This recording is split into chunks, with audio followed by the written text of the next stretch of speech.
live. Now we're live. I think there we go. There we go. Me in all my glory. I just spent the last 5 minutes talking to myself thinking I hit let's go live when I actually hit uh I didn't hit let's go live because what I actually hit is I actually hit start recording. So for the last 5 minutes I've been recording talking to myself. But now we're live. We'll give everyone a little bit of extra time to join us because I did click the wrong buttons and I don't want to start. So what we're watching though, we're watching tonight the Mad Hatters Finals, right? That's the name of the game. That's what we're going to be looking at as we get into this stream and that then as things continue to go on, I think we can look at some reveals. I'm pretty excited about reveals. This set, even though it's going to be super short, there's some cool things coming that I think maybe it'll shake up the meta. We'll see. Is it enough to shake off Blurple and Amethyst Steel? No, probably not. But maybe it'll shake it up. What's up, Omni? How you doing, brother? How you doing, man? It's early for you, late for you, so the Robin Hood making I saw the Robin Hood today, the 1/3 drop. Excuse me, sorry. Making Blue Steel maybe the new deck for Robin Hood. So if there's a place for Robin Hood and Blue Steel, it definitely has a shot now. So 4 a.m. Yeah, brother. Well, hopefully I can keep you entertained. We're talking the Mad Hatters finals, man. That's what it's gonna be about. We've got Tachi on red purple versus Voice versus not that list, Royce on dogs. So that's the name of the game for tonight. Starting a little bit later than I had planned because I was thinking I was live and I clicked start recording, not start streaming. So I spent the first little bit talking to myself. So that was fun. But now we're here. Now we're rocking and rolling. So Robin Singh Isabella. Yeah, see I've been I've seen so little of the reveals because normally I don't look at a lot of the reveals because we're going like I do the live streams and we talk about the reveals and we rate them, but because of work I haven't been able to live stream and we haven't been able to rate them, so I'm behind the curve, very much so, and I'm definitely gonna have to get caught up. So because I think reveals are what halfway done already, probably. I know we've definitely seen a lot of them, so it's about time to really start getting in our game and start figuring out what it is we're going to be running this next set. So I know I got some things, there's some decks that are already currently good that are going to get even better. Um there's some new decks that possibly have some potential.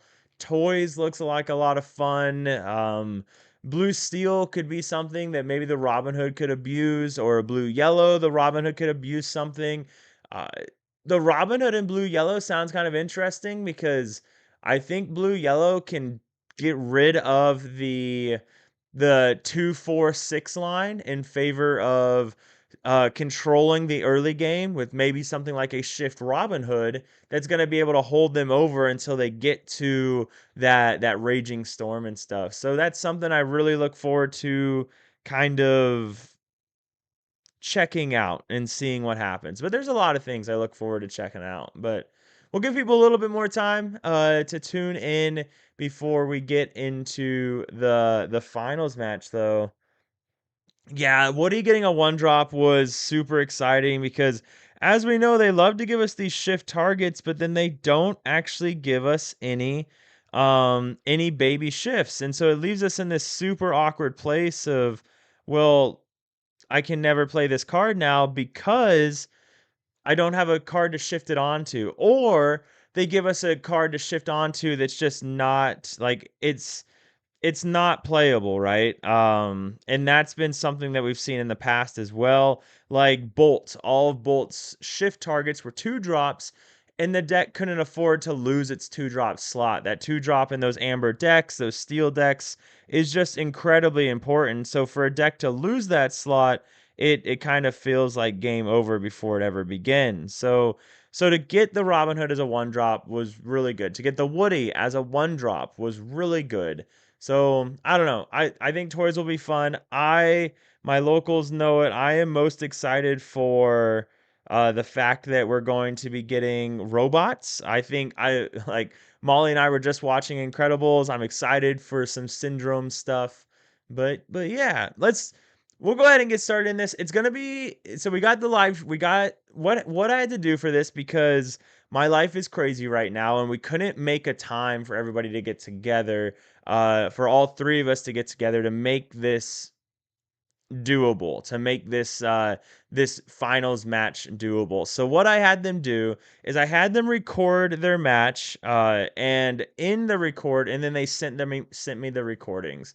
So I don't know who won. Nobody knows who won except for Tachi and Royce. And now we're gonna find out together. So we got the recordings and we're gonna go into it. I know that they had to do a best of three. It was not best of two, so that is exciting. We know we're going to get three games to look at, and then and yeah. But this is Royce's list that he went with for finals. How the tournament worked is they had their color pairings I had to stick with for all of Swiss, and then when it got to top cut, we did top 16. They had to stick with one list, and they couldn't make any more changes. So this is what Royce ran with.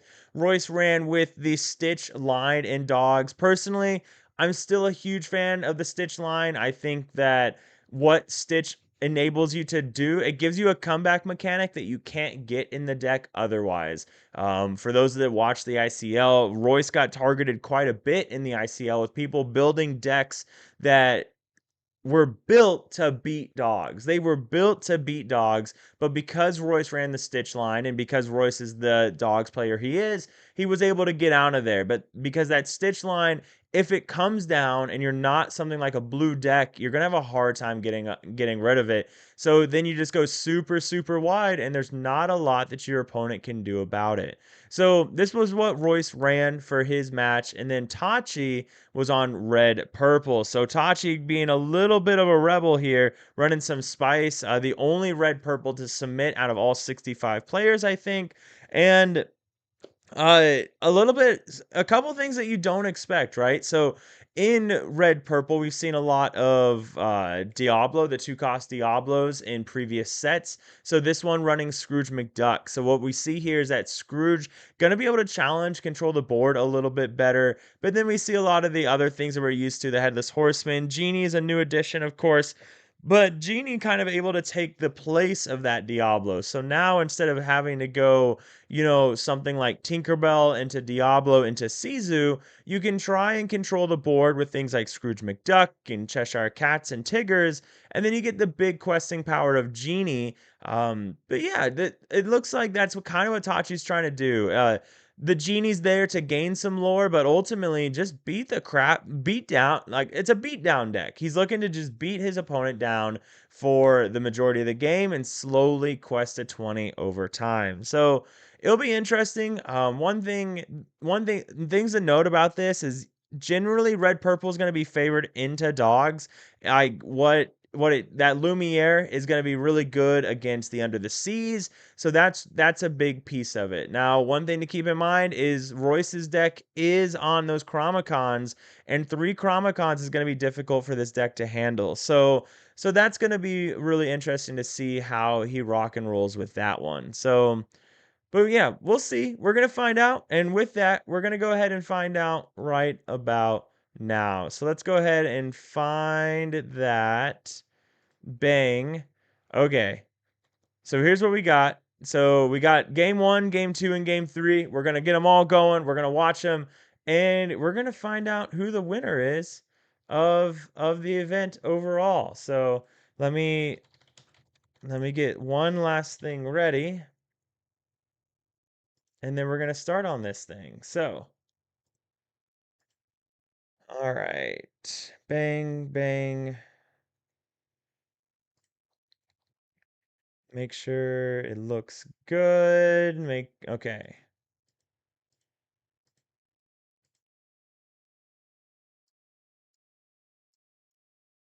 The next Mad Hatter's tournament is going to start very soon. Normally we'd wait like 3 weeks to start, but I think we're going to start it the second week after release for this one, just because the set is going to be so short and we're going to have to get things going. But this is the game. This is what we've got. This is the start of game one. Tachi is going to be on the play here. We're watching this from the Tachi side of things. So looking at the starting hand, so this is going to be a little bit different. In the last finals, we watched it from uh, they played it with actual cards. It wasn't online, and because of that, sorry, I have to respond to this really quick.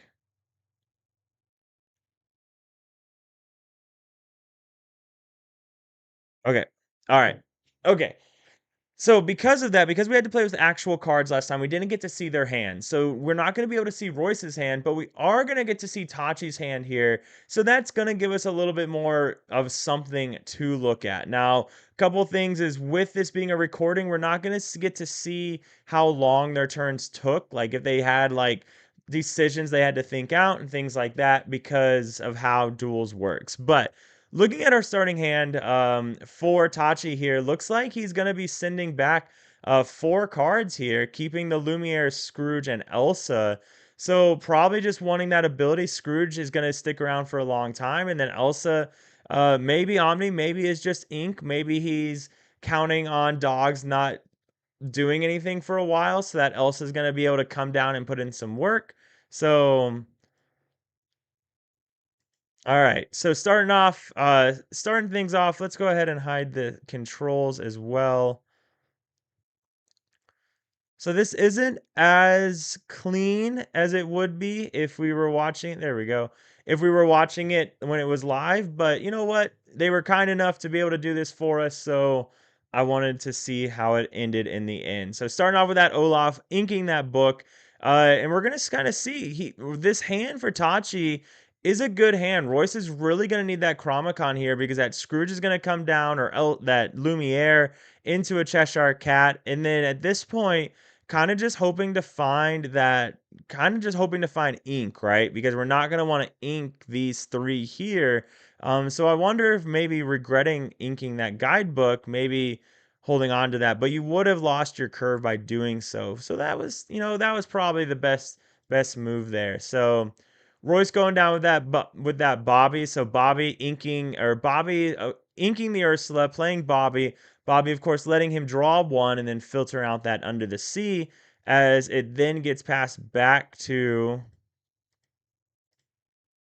as it then gets passed back to Tachi here. Tachi drawing an inkable, which is what he needed here, and getting that Scrooge down. So Royce getting that top-notch play of being able to go the Grandmother Willow, unfortunately inking a Stitch. Now, one thing about Royce's deck is he loves to play with a lot of uninkables. He's running Plutos and all the uninkables. I know last set he did run up to like 20 uninkables, I believe, in his list, including the Plutos as well. So interesting. So wow, Royce did make the challenge there. So with that challenge, it tells us that maybe there's no no tramp in the hand of Royce right now. So saying I just need to slow you down just enough as we see the Lumiere come down, and now what's going to happen here is that Scrooge is going to do a lot of questing as Emerald Chromicon comes down, though. Emerald Chromicon going to make it so challenging is not going to be a likely thing to happen soon. As we see Nani come down, he finds a Willow with Nani, plays the Willow.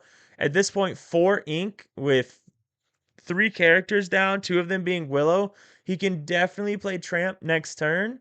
Um, 1, 2, 3, 4, 5, 6. He could even play Stitch next turn as well.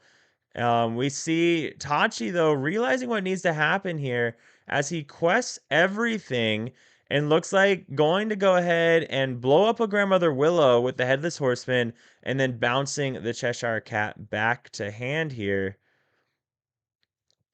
Yeah, that's just it. So that Scrooge McDuck is never going to get bounced by that Chromicon now because that's a lot of cards to give him when you know Headless Horsemen's and things like that are in the deck as well as Demona's. So There's the lady, though. The lady coming back. That lady's going to allow for a lot of challenging power there, but a lot of questing as well.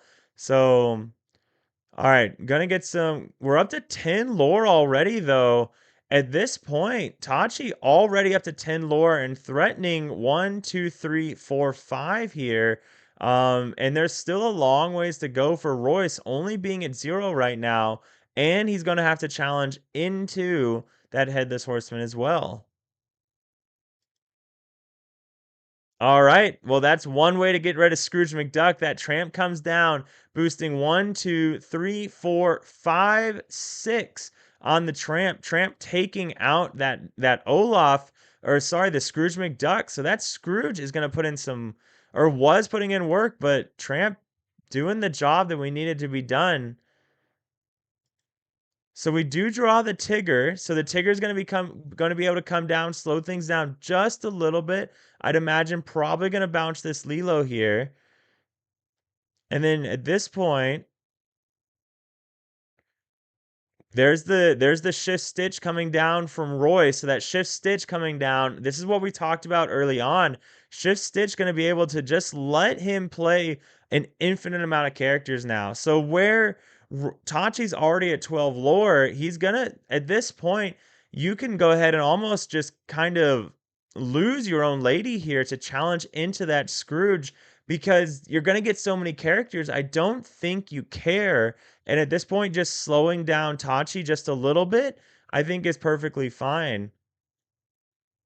As the Lilo comes down, going to just quest with everything, saying, you know what, never mind, I don't need to challenge you at all. I am the aggressor here. As we see, a Headless Horseman comes down, blows up, and then bouncing that Headless Horseman back to hand, and currently threatening 13 on, or 3 on board to go to 18 here. But meanwhile, Royce is threatening 1, 2, 3, 4, 5, 6, 7, 8, 9. So not quite. So two turn lethal for both players here. And look how wide that board can go. Oh my goodness. And that's what I'm talking about. And it looks all right, and it looks like, well, there we go. So that was all it took, and it looks like Tachi did go ahead and concede game one because a board like that, I just want to see Royce is going to quest for 1, 2, 3, 4, 5, 6, 7, 8, 9, 10, 11, 12, 13, 14, 15, 16, 17 next turn. 17 next turn. So that is that's a lot. That is okay. So game one went to Royce, but again, this is a best of three that happened here. So we know we're gonna see the players battle it out here. So I really I really wish sidebar. I really dislike the replay function of duels. I really wish it would play out like an actual game, but that's a thing for another time. It does it slow down if we go this way? It does slow down. All right, let's restart now because at least we figured that out. Okay. Okay, hide controls, and let's start this thing off. So, looking at the hand this time for Tachi, Tachi is going to be on the play here again after losing game one to Royce. Looks like this is probably what he's a lot more happy with. Being able to see that Tinkerbell, hoping to find a turn two, and then going Genie, and that Genie just going to quest for a lot as long as Royce does not find a turn two ramp or a 2-drop ramp. So there's our 2-drop as well and 2 genies. So this might be a very different game than we saw previously, where now Tachi's going to be able to become the aggressor in this game. As we see Royce start with this is Royce's favorite start of all time. He loves starting with that turn one Pluto, just opening up infinite possibilities for him to go incredibly wide. As he drops a Willow and a Bobby. So now that means Tramp can come down on the next turn here to find that Chromacon, which I'd imagine is what if you're Royce, what you're looking for in this game. If he doesn't already have it in hand, oh man. So there goes the Nani. So now Nani goes down. We send the tramp to the discard. No, sorry, we pull the tramp to hand. So and that's super important. So what happened here is Royce played the Nani. Nani pulled the tramp. Now, no matter what two drops or one drops he saw, that tramp is going to be the most important card for him to find. And the reason is because of this genie. He has to have a way to banish it. And now, because of that tramp, he can. So there goes the Tigger. Tigger's probably going to bounce that Willow. Just, yep, get rid of it. Put it back in your hand. And then are we going to quest at all? We know the tramp. Yep, so we are going to quest knowing that the tramp is there anyways. Again, you would play the tramp, but at least it makes Royce lose a character. So probably going to sacrifice the Pluto there to take that out. And then we do take out the Tinkerbell, just trying to slow things down. And we certainly did that. Royce, that's one thing that Royce does different than most other dog players is he's not afraid to challenge and lose his board. Because he knows that in his hand, whether maybe it's a 5-cost lady, he's going to be able to play that. He can grow a faster board than most any other deck can. So, as a dog player, knowing that you can do that, all you have to do is control them. And that's what dogs does really well in the game at this point. So, if you have a chance to slow him down, take it. Now, unfortunately, that Headless Horseman's going to come down, blow up that Willow, and now it's going to be a little bit harder to play that lady that we were just talking about. So here comes the Lilo and a Tramp. So is he going to challenge the Tigger? He does challenge the Tigger here. So just biding his time. But unfortunately, here comes the Elsa. So taking out that Lilo, probably going to quest for 2. Nope. He says, you know what?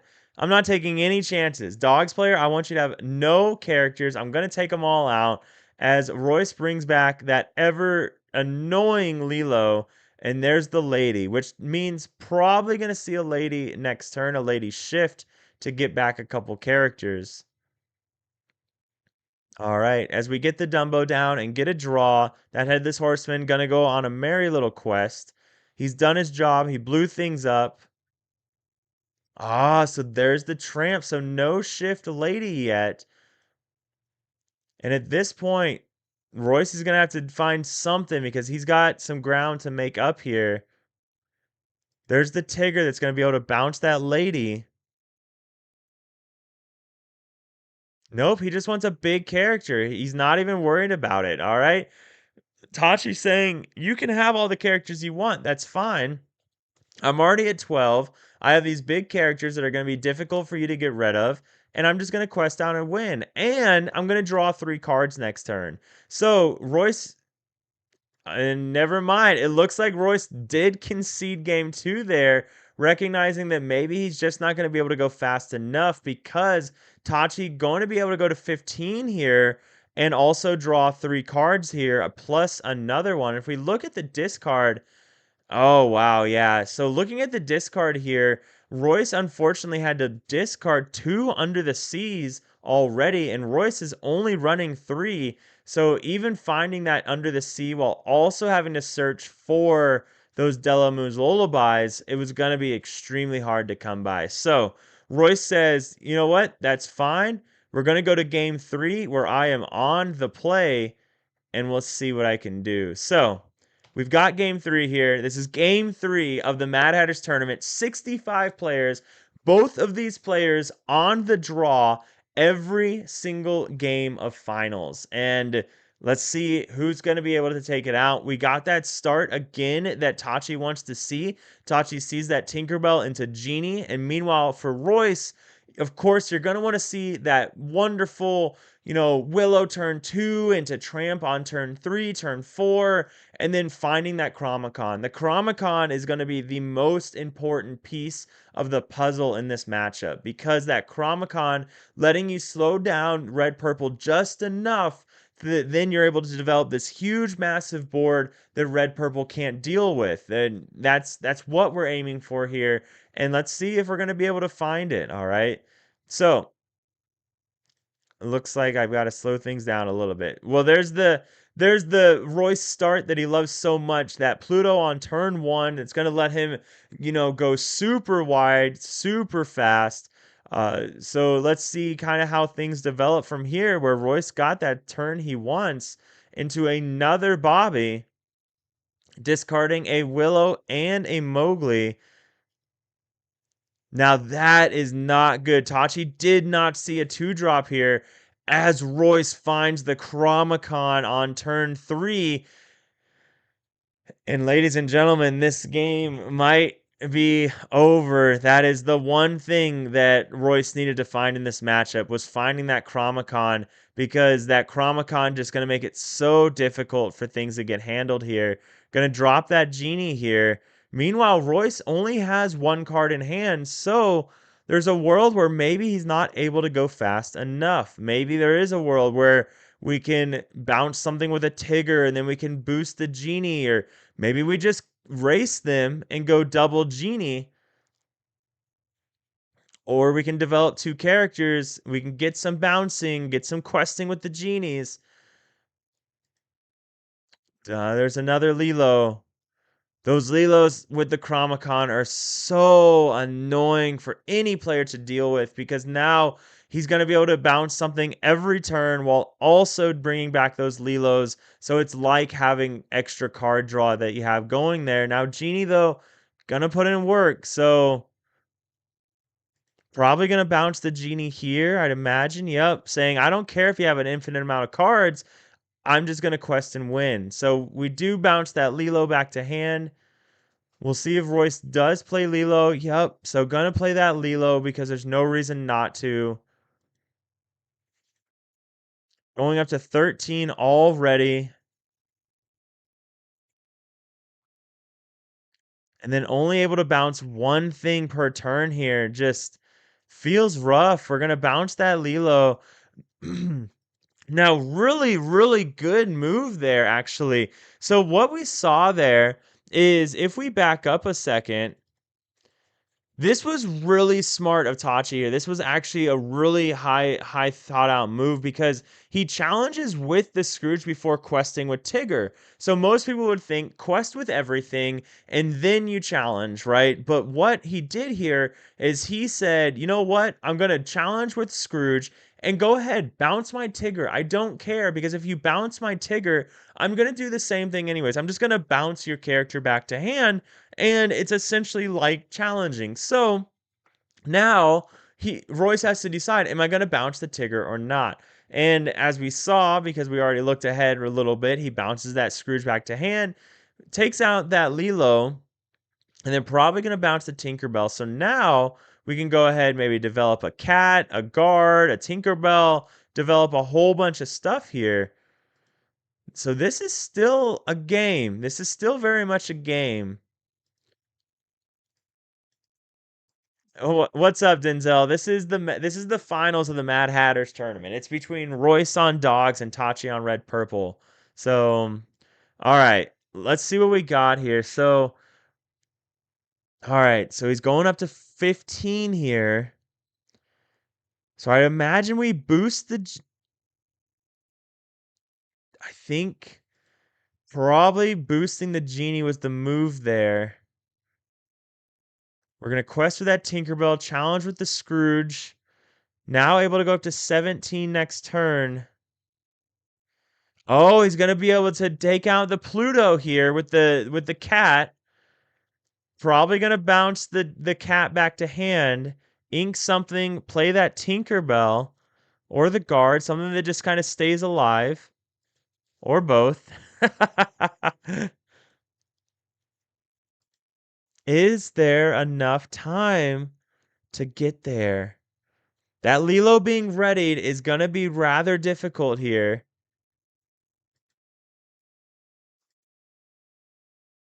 He's gonna bounce the Tink. Yep.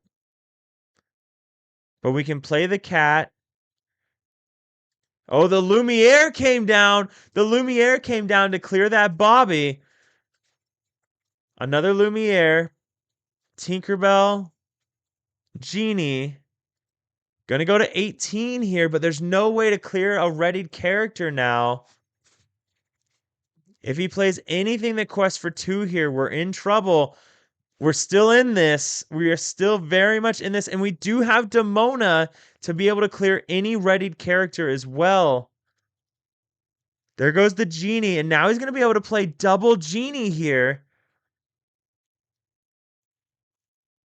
And then play Demona to clear his board. Are we going to see a double Genie? Okay, that's... He inked the Demona. He inked the Demona. We're going to find out if that... What do we have here? Let's count. 13, 14, 15, 16, 17, 18. There's game on board, guys. There's actually game on... I don't think... because of Lumiere, Royce had to concede.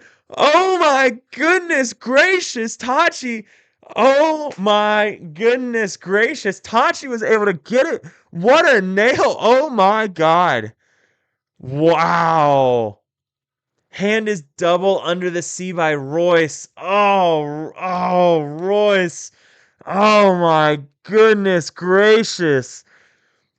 Oh man. Holy crap. Wow. Wow. That was oh my god. Wow. That was wow. Double under the sea. That definitely, yeah, Royce. Man, that sucks for that to happen. Wow. What a comeback though. That was a comeback. That was a comeback like no other. Oh man. Wow. That was something else. Well, ladies and gentlemen, uh, crazy, right? Crazy games by Tachi and Royce. Both players, like I said, playing on the draw for the majority of the tournament and all of Top Cut. So for the tournament, again, for everybody that just joined, we had 65. I also apologize because this is a brand new computer and I do not have my alerts set up. So anybody that may have followed recently or anything like that, I apologize that I missed any of that because I do not have those alerts set up on my new computer. But for anybody that recently joined, this was the Mad Hatters tournament. It was a 65 player tournament. This was the finals match. And this was between Royce and Tachi. And Tachi was able to take that victory. Tachi was on the play, losing game 1, and then on the play game 2, taking the win, and on the draw, grabbing that win in game 2. What a game! I think Tachi even missed turn 2 here.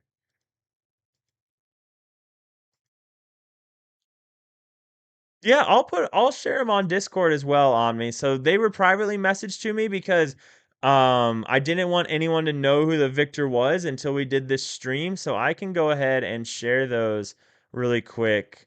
Um so everybody can watch them as well. That was insane. That was actually insane.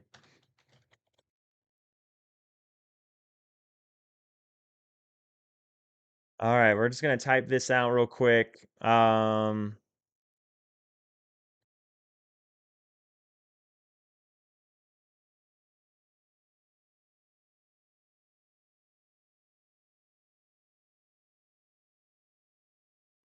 All right. So there you go, Omni. You can watch that. Yeah, that was something else, man. Talk about it. And I didn't think Tachi was gonna get it. I really didn't. He missed turn 2. I agree. I think someone said it above. Maybe just racing with the genies was the right direction. Um, and then he inked the Demona. There was so many. I was like, oh god. But you know what? You know how much red purple I've played this set, last set, the set before that? Next to none. Next to none whatsoever. So that's the difference between someone that's been playing it and someone that's not been playing it at all. So I want to, because I don't have my alerts set up, I want to get this up so I can make sure. All right, there we go. So that was crazy. That was, man, talk, yeah. Good games. Good games indeed. But yeah, I don't know. So yeah, we're gonna have the next tournament is going to be very soon. Like I said, it is going to be um normally we start at 3 weeks into the set, but because this next set is super short, it's only a little over 2 months. We're gonna start it much sooner, probably week 2. So for anyone that's interested, just join the Discord. I'll share. I haven't made the melee and everything, but when I do make the melee and I'll share that in the Discord for everybody to join. And yeah, it's just fun stuff, right? It's nothing super crazy. We have a mat, the Mad Hatter's play mat, and it says champion at the top that you if you win, and then sometimes people will donate stuff to the tournament, and then that gets divvied out however the person that donated sees fit. Whether sometimes it's I want it to go to the second place winner, I want it to go to first place, top cut, whatever it may be. So yeah, that's essentially that's what it is, and that's gonna be happening very soon because May 8th is it. May 8th is Into the Unknown, right? Yeah, Into the Unknown, which means we will probably start the tournament 18 May. So there'll be 1 week. So 18 May, we're going to start the tournament. I'm worried that that's not going to be enough time, but that's fine. It should be enough time.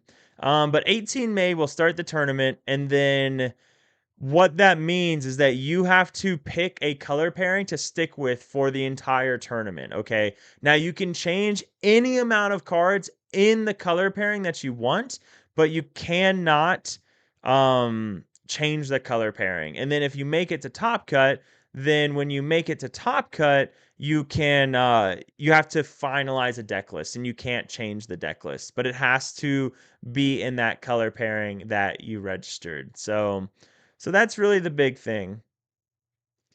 Oh, because you didn't do the tournament. Yep. Okay, let me grab those. Bang. I'll put them in going live, Omni. Bang. There we go. All right. So there's that. But yeah, how are we feeling about reveals, guys? We'll kind of just jump over here. If you don't do spoilers, this isn't going to be what you want to stick around for by any stretch of the imagination. Actually, what we can do,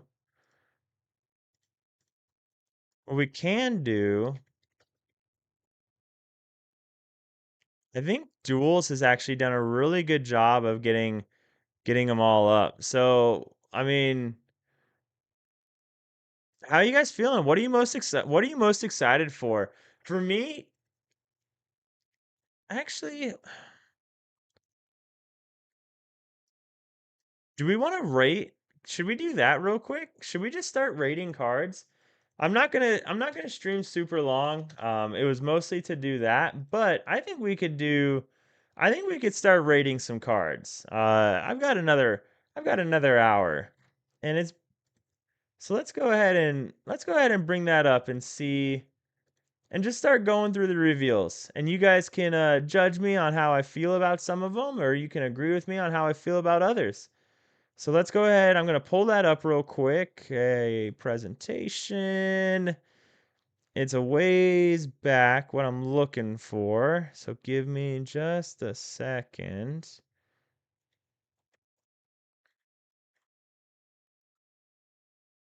Hmm.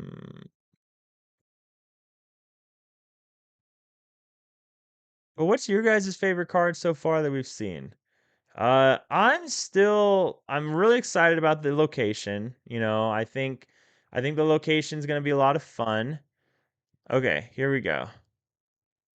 So we can go ahead and get rid of these. Bang, bang. Okay. Do we care about the background? No. Uploads. Upload file.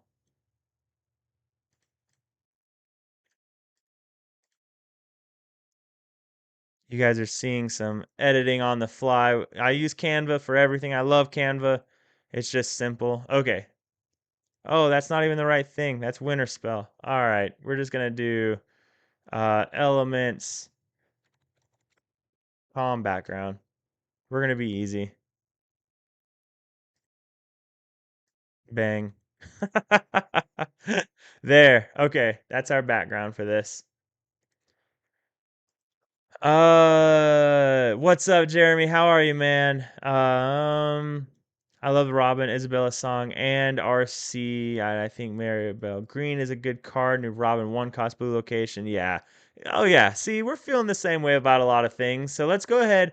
We're gonna go ahead and just start grabbing. Start with Amber, right? We'll start.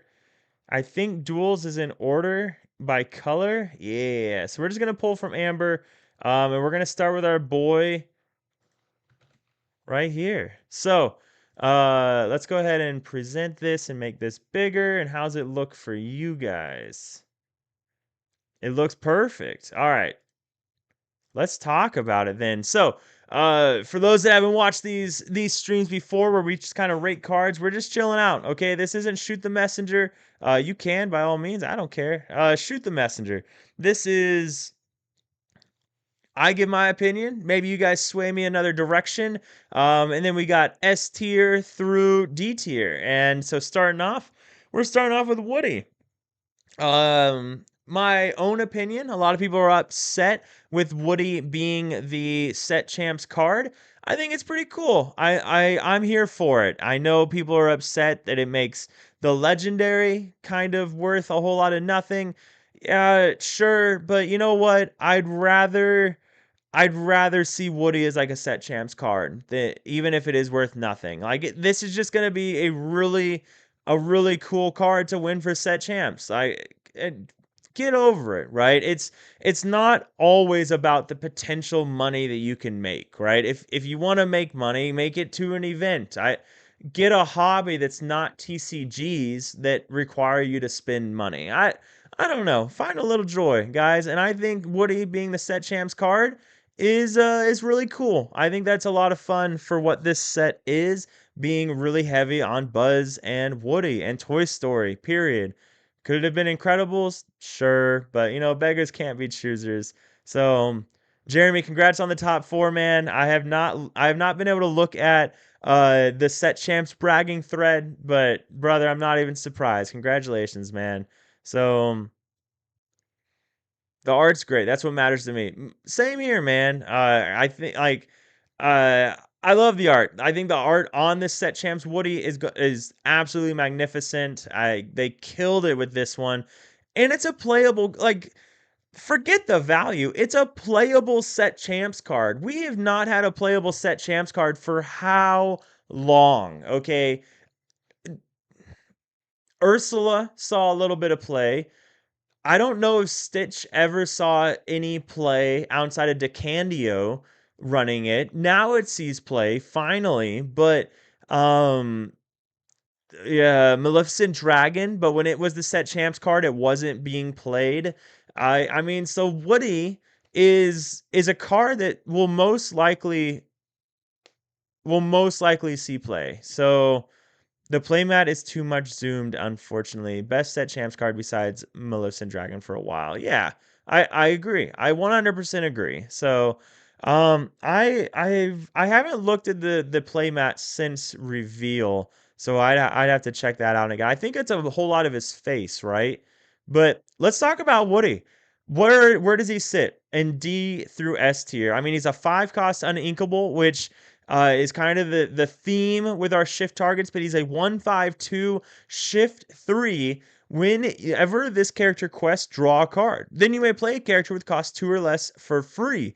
Your other toy characters get +1 willpower. I mean, I'm here for this. I really am. I think in a toy deck, Woody is going to see play. He's lady, right? Like he has the lady ability. He has a big body. He makes your other characters bigger. I mean, he's a shift 3, so all the things that come with that, getting a 5 cost Singer down on turn 3, yes, he's uninkable, but his payoff is outstanding. So, no, go back. Um, Hang on. Oh, wait a second. I remember what we have to do with these. Okay, hang on, guys. We're gonna do some live editing here. Okay. Let's do this. It's gonna look a little weird for a second while I make it look pretty. So bear with me. So what we're gonna do is we're gonna turn this off. We're gonna go to display capture. Bang. And then we want the primary monitor. And then we make this smaller. And then we stretch it out. Oh no, my pretty face. My pretty face. And we put this up here. Okay, there we go. We figured it out, guys. Okay, don't mind those. Okay, bang. Okay, Woody. So, okay. Before we saw the one drop, I think this is a B tier card. But once we saw the one drop, it gets much better. Come on, stream. Bear with me. You're making me look bad. It gets much better because we saw the one drop. So because of the one drop, I think we can definitely I think we can call it an A tier card. It is not an S tier card. If this was inkable, I think you could consider this an S tier card, maybe. Jeremy's saying A tier as well. Butterscotch is A tier, sweet. Without him without the one drop of B tier, I agree. So Woody is almost as good as the C. Shut up. So, all right, we're off to a good start. I'm really excited for Woody. Woody is the reason that I'm excited for a toy deck. Period. He has a good ability. He's a shift character. I mean, in Infinity, you can play Smee now for free. Like, there's things you're gonna be able to do that are gonna make him really good. So, let's go ahead and get our next card. And we still haven't seen all the toys. That's the other part of the thing is who knows what other toys we're going to see at this point because well, there may be a lot of them. Okay. Next up we've got Monterey Jack, all right? So Monterey Jack has a lot of reading. Okay, he's a 3-cost uninkable 1/1. When you play this character, you may reveal the top card of your deck. If it's a character card, you may put it into your hand, otherwise put it onto the bottom of your deck. It's uninkable. It's a bad Nani. Well, I mean, it's different than Nani, right? Nani lets you play, or Nani's only 2 costs or less. Monterey Jack's any character, but he's uninkable. And his stat line is really bad for turn 3. I'm leaning towards C tier for this one. What are we thinking in the chat? Jeremy D tier. So yeah, Limeade toy is gonna be sick. Green yellow toys, yeah, yep. I can see green yellow toys definitely being a hot commodity in this next set. Unfortunately, anything's better than dogs though. But yeah, C tier, borderline D tier, I think is very appropriate. Uninkable was really unnecessary for this card because even if he is inkable, I don't know if he actually sees play. Um, but where he is uninkable, he probably never sees play. So I think D tier is fine. Is there I mean, even if there's a shift Monterey Jack, that shift has to be absolutely wild. So dogs could, right? But the problem with dogs running this jack is they already run a metric ton of uninkables. So can they really afford to run this? Maybe, but then they're running Nani and this because you're probably never replacing Nani for this. Wait, this is only the top card of your deck, though. This isn't Search for. This is only revealing the top card of your deck. I don't even. No, I don't think you can play it. I really don't. I don't. Its stat lines are just so bad, and it's uninkable, and it's only one card. So I don't think you can actually play it, unfortunately. So I'm going to go with D tier for now, unless something changes. All right, our next card is Augustin Madrigal. He's a 4-cost inkable 3/6/1 with support. Um, I uh, I'm a little upset with this card. Okay, I haven't seen this yet, but I'm actually really upset with it only because it should have been a vanilla card. This Augustin should not have had anything. Now, on one hand, I understand why they gave him support. Like, he supports the Madrigal family, even though he doesn't have, like, an ability. But at the same time, like, he doesn't have an ability. So, I think he should have just been a vanilla character. But, anyways, Augustin Madrigal, 3/6/1 with support, 4 cost.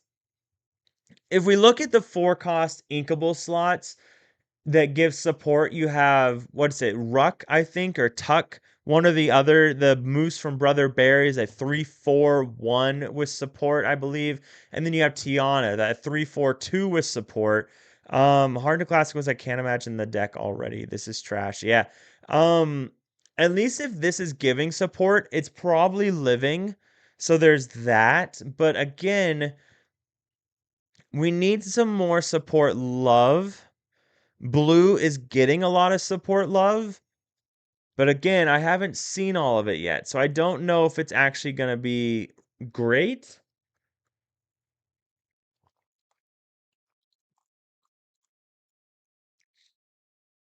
If this was a 4/6, it would be absolutely crazy. Like a 4/6 would be absolutely busted because 4 trades with everything on its own. So you could turn it sideways to support something, and then it trades with everything really well.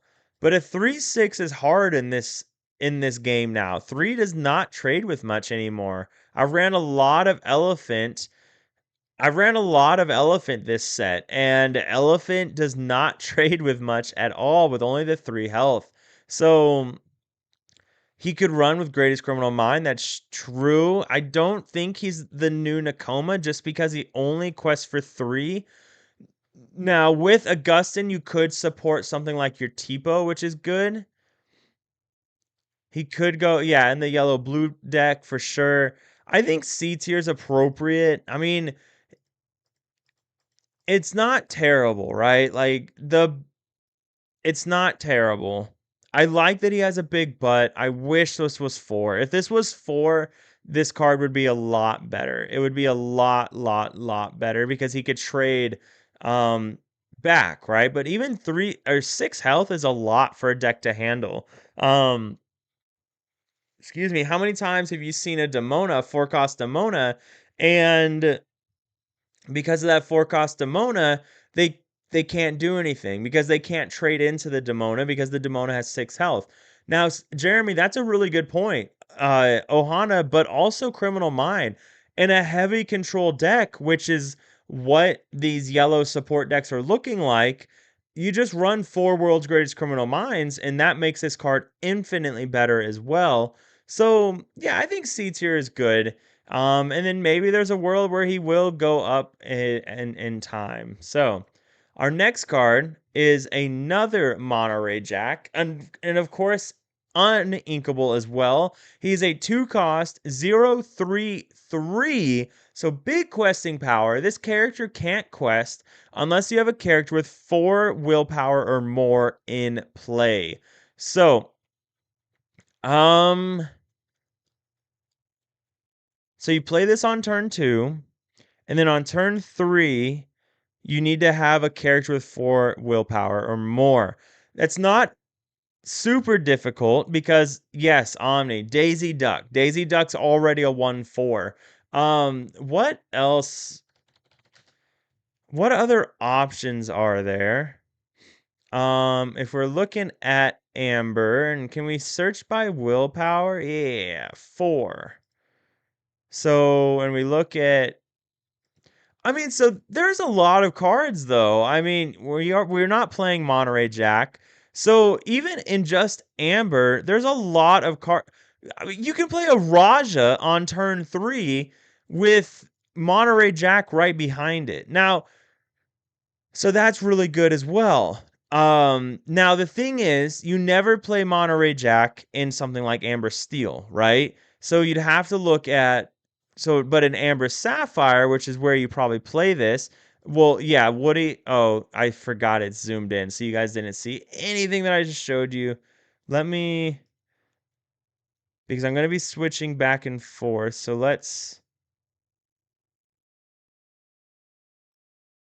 I'm There we go. So yeah, Raja Shift Woody is another thing that you can do that he can quest for a lot. So yeah, I think he's not bad. Now one thing, so Googly Glimmers already did a post on Monterey Jack. Monterey Jack can also quest for 3. He can quest if he himself has 4 willpower. Okay, so it's not just another character. It's if you have a character with 4 willpower. The other part is even if you have a character with like 19 willpower, if there's 18 damage counters on that character, they still have 19 willpower. So Monterey Jack can still quest. So I think that's really important to know, because people might not think about that. But where do we sit Monterey Jack is the question. Where does he sit as far as being a playable card? I mean, Shift Piglet saw a lot of play, or not Shift Piglet, regular Piglet. Questing for 3 is really good. The problem is this is questing for 3 with issues. Daisy Duck, Shift Woody, the new Zipper. There's a lot of ways you're gonna be able to do it. Uh, Yeah, Shift Woody off the top of my head, right? Shift Woody adds willpower, because all your toys get +1. So, but I agree. I think B tier is really good for him. He quests for 3 and a 4 willpower or more is just not difficult in the game anymore. I mean, Amber can do it very easily. Sapphire can do it relatively easily. Green Yellow, I don't think can do it easily. If we get a little bit bigger here, if we go to, well, God, even Mulan does it actually.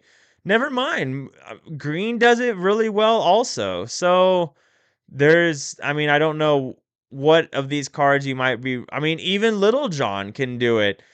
So never, yeah. I think Monterey Jack is definitely a very playable card. I think B tier is perfectly acceptable for Monterey Jack. So what do we got next? Next we've got this card. It is Bo Peep. All right. Bo Peep is a 3-cost inkable 2/3/2. Your character's name Woody Gain Bodyguard. Hmm. It, it does quest for 2. Unfortunately, it's a 3 drop, so it doesn't work with Woody. Um, C tier?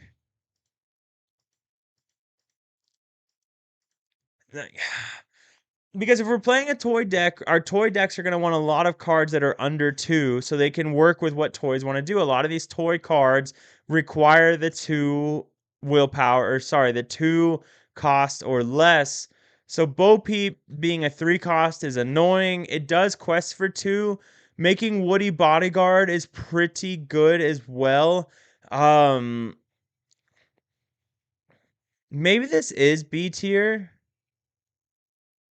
Yeah, these toys may get so many bonuses for being a toy that many will be B tier. I think you don't want to lose your Woody. Why? So here's the thing. So let's say you make your Woody bodyguard. What's more important? Your Woody bodyguard or your 3 questers behind it, right? So that's kind of the thing. So Getting What's up, Seth? Yeah. Yeah. Yeah. So, well, good, man. You missed it earlier. You really missed it with the we were talking Andy. You missed that one. That was a good one. So, um I that's a good point, Jeremy, because it's hard because we're getting a tribal that synergizes together more than any other tribal we've seen previously. Or they're at least making it try and synergize together. Dalmatians tried, they were doing things, but they tried over like 15 sets and it never got anywhere because it took too long. Rotation happened, it was never quite good enough. So it it's weird. Like these tribals are hard because without seeing all of the tribal pieces as well. I'm gonna put Bo Peep in C tier for now. For me, she's borderline B tier because a 1-5 Woody bodyguard can be really annoying protecting all of your characters. And then we know there's a location that can also make Woody stronger as well. I just don't remember. It might be Andy's room as well. So, yeah, Brooms was good. One set, somebody made it good as well. So there was that. So, all right. What do we got next? The regular Woody card. So don't need to talk about the regular Woody card. We already talked about the set champs one. Put it in A tier. But we got Bullseye now. So Bullseye, 3 cost inkable. There we go. An inkable card, 431. If you have a character named Woody or Jesse in play, you pay 1 less to play this character. I was really thinking this card would say reckless. I really did with the way the artwork is done. I but um okay. So doesn't work so it does not work with Woody. So that's my first thought because Woody is cost 2 or less. So it does not work with Woody. But it does work if you have like a regular turn 1 Woody, as Omni said. So you could play turn 1 Woody, turn 2, you play a 4-3. Like that's a pretty big card to be playing on turn 2 that is also a singer that can, yeah, sing cards.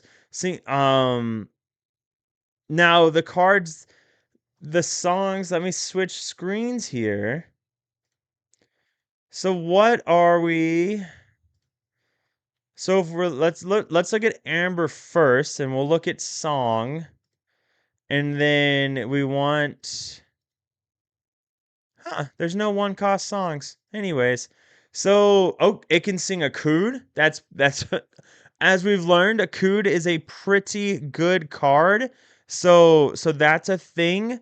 So it can sing a cood. Okay. Delamoon Lullaby, draw a card, be our guest, could find you something. In Amethyst, you can sing where is it? Where's the draw card? Oh, it's a dual colored card. Never mind. Green, sudden chill. So there's a lot of stuff that you could sing. Mother Knows Best, maybe. So there are things that you could do with it. So, all right. All right. Nope. Wrong thing. I think A tier's still a little too high. Amber Steel aggro back again. Oh, because singing Strength of a Raging Fire. Singing Strength of a Raging Fire turn 3 is gonna be pretty good as well. But you just play Ursula. So that being said, this is a much stronger Ursula than because it can trade. But is it better than Ursula or Troubadour? All right, all right. I'll give you A tier. All right, I'll give you A tier for Bullseye. It's just Bullseye is gonna feel pretty bad, I think. Maybe it won't if you don't. I'm curious how Bullseye will feel when you're not playing him turn two. At the end of the day, he's still a 4-3 on 3, right? So that's not so bad either. A 4-3 on 3. So maybe you guys are right. Maybe I'm being a little too pessimistic. But this next one is Ariel. So, first off, let me make sure I'm on the right screen. I really like the artwork on this Ariel. Like, I love that her cape, her whatever this is, her trail, her train has that going on right here with the flippers, right? Like the tail of when she's a mermaid. I think that's really cool. But anyways, the rest of the card, it is a 4-cost inkable 3/3/2. Whenever this character quests, if you played another character this turn, chosen opposing character can't challenge and must quest during their next turn if able. So, it's a hero, it's a princess. Princess can work with Aurora, so there's that. It's another potential shift target for the shift aerial that is dealing 3 damage when you pay 2 ink when you play a song. So there's that. It does quest for 2. And it has this kind of like built-in protection. I think Ariel's B tier. She costs 4 though. Like 4 is a little much for Ariel in my opinion. Oh man. Because imagine she was a 3 cost and you played Aurora turn 1 and then played this on turn 2 and then nothing can challenge her. But it doesn't matter, right? Because well, she doesn't cost 3, she costs 4. Uh I I agree. I think she has to be C tier because I'm trying to think. You're not going to play her in a toy deck. You're not going to play her in a toy deck. You're not going to play her if let's say purple yellow was still a meta deck next set. You're not going to play her in that. So, yeah, I think C tier is also where Ariel needs to lie, unfortunately. All right. Our next card is our girl Jessie. So, Jessie is a 3 cost inkable 3/3/1. Whenever this character quests, if you play 2 or more other toy characters, if you have 2 or more other toy characters in play, you may draw a card. Whenever you pay 2 ink or less to play a card, chosen opposing character gets -1 until the start of your next turn. So, coming down on turn 3, pretty easy to have 2 toy characters down. Have we seen a lot of 1 and 2 drop toy characters? We know there's the Woody, so that is it. That is a toy character. It has to be toy characters. So what other toys for 1 have we seen?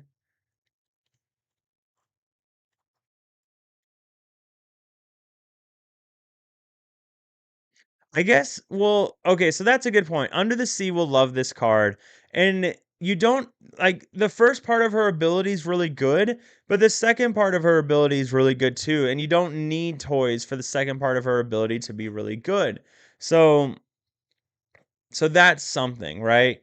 And then maybe you flood the board, but you need for her ability to be good, you have to be able to be playing a lot of 2 cost or less characters because otherwise her ability's kind of whatever. If you only play 1 2 cost or less character, then they only get -1 on their next turn. So because eventually you're going to run out of 2 cost or less characters unless you're running Stitch, right? So so her ability has it's not infinite. So I definitely don't agree with S tier for this one. Everything is just too. This card on her own doesn't create anything, in my opinion. Imagine the dog deck we seen earlier, for sure, right? But you have to see Stitch for her to be good, right? For in that dog deck. If you don't see Shift Stitch, then it just kind of fizzles out because dog decks don't have enough cards in their deck. Now, if there's another card that's been revealed or going to be revealed that says every time you play a 2 cost or less character, you may draw a card, then it gets a little bit better. But I think both abilities just require a little bit too much to be consistent. So I'm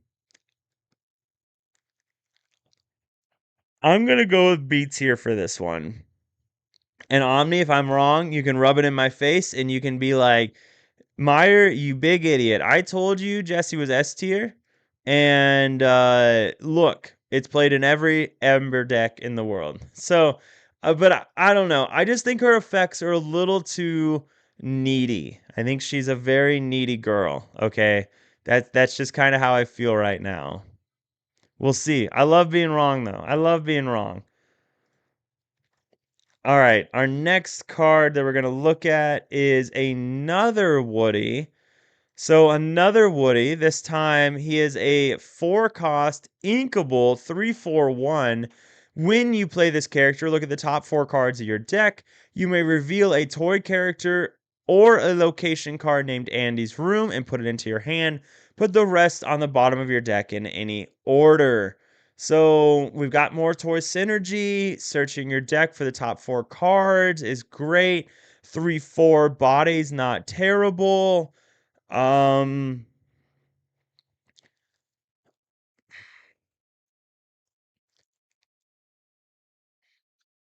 it essentially says draw one because you're most likely going to draw one with this card. You can shift Woody the next turn if you really wanted to, even though you could also just play Woody on the next turn. He does become a 3/5 when you have the Woody down. I mean, he does search your deck for a character or a location, but Nani does that as well. And she does it on turn 3, but Nani doesn't have the toy tribal tag.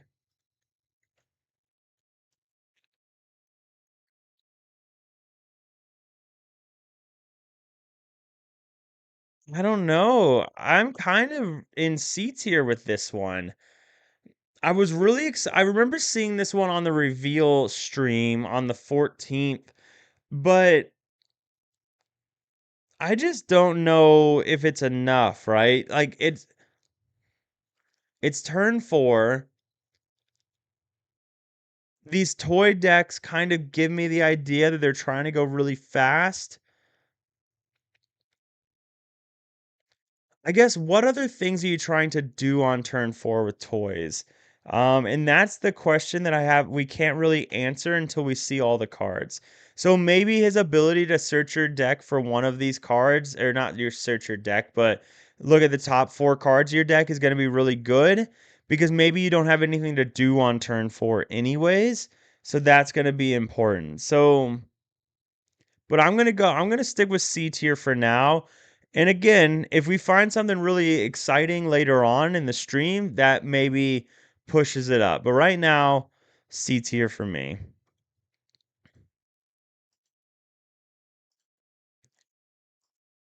All right. Next up, we've got Mickey Mouse.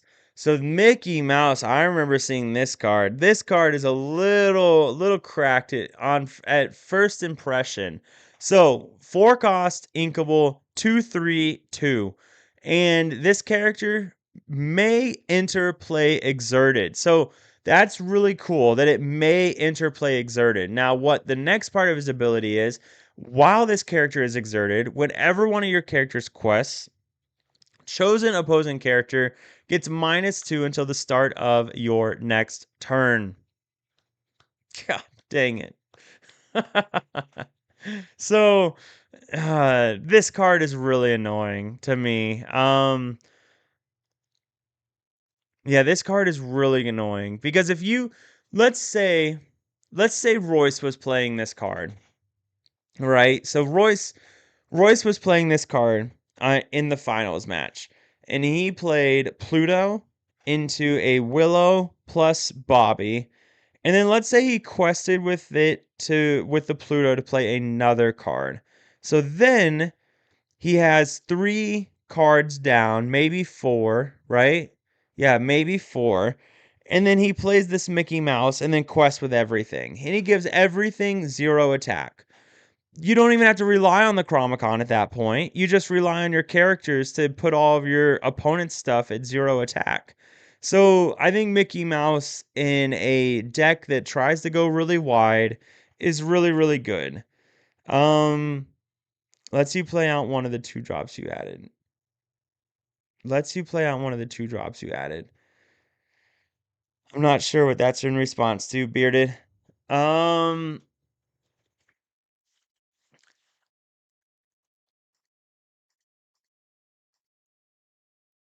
yeah, I think Mickey Mouse is A tier.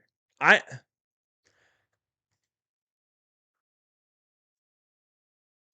Mickey Mouse is borderline S tier. I think he is so good in an aggro deck. I mean, he might honestly be S tier if we're being honest. Just his ability, like this is better than Bodyguard. Like this is better than Bodyguard at protecting your board. It's better than Chromicon.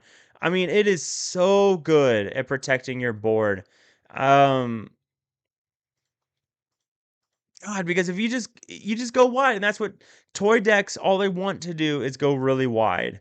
So you if you just get to 3 ink, because then you play this with Willow, who's gonna stop you, right?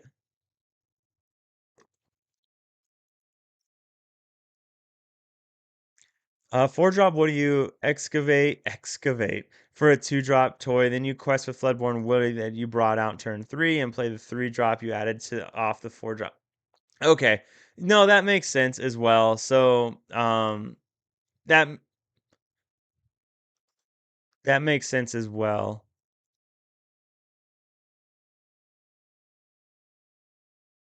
Hmm. That Woody's so good. Um, yeah, I'm putting Mickey Mouse in A tier. I think he's borderline S tier. Like he's one of those cards that I think is right up there. I also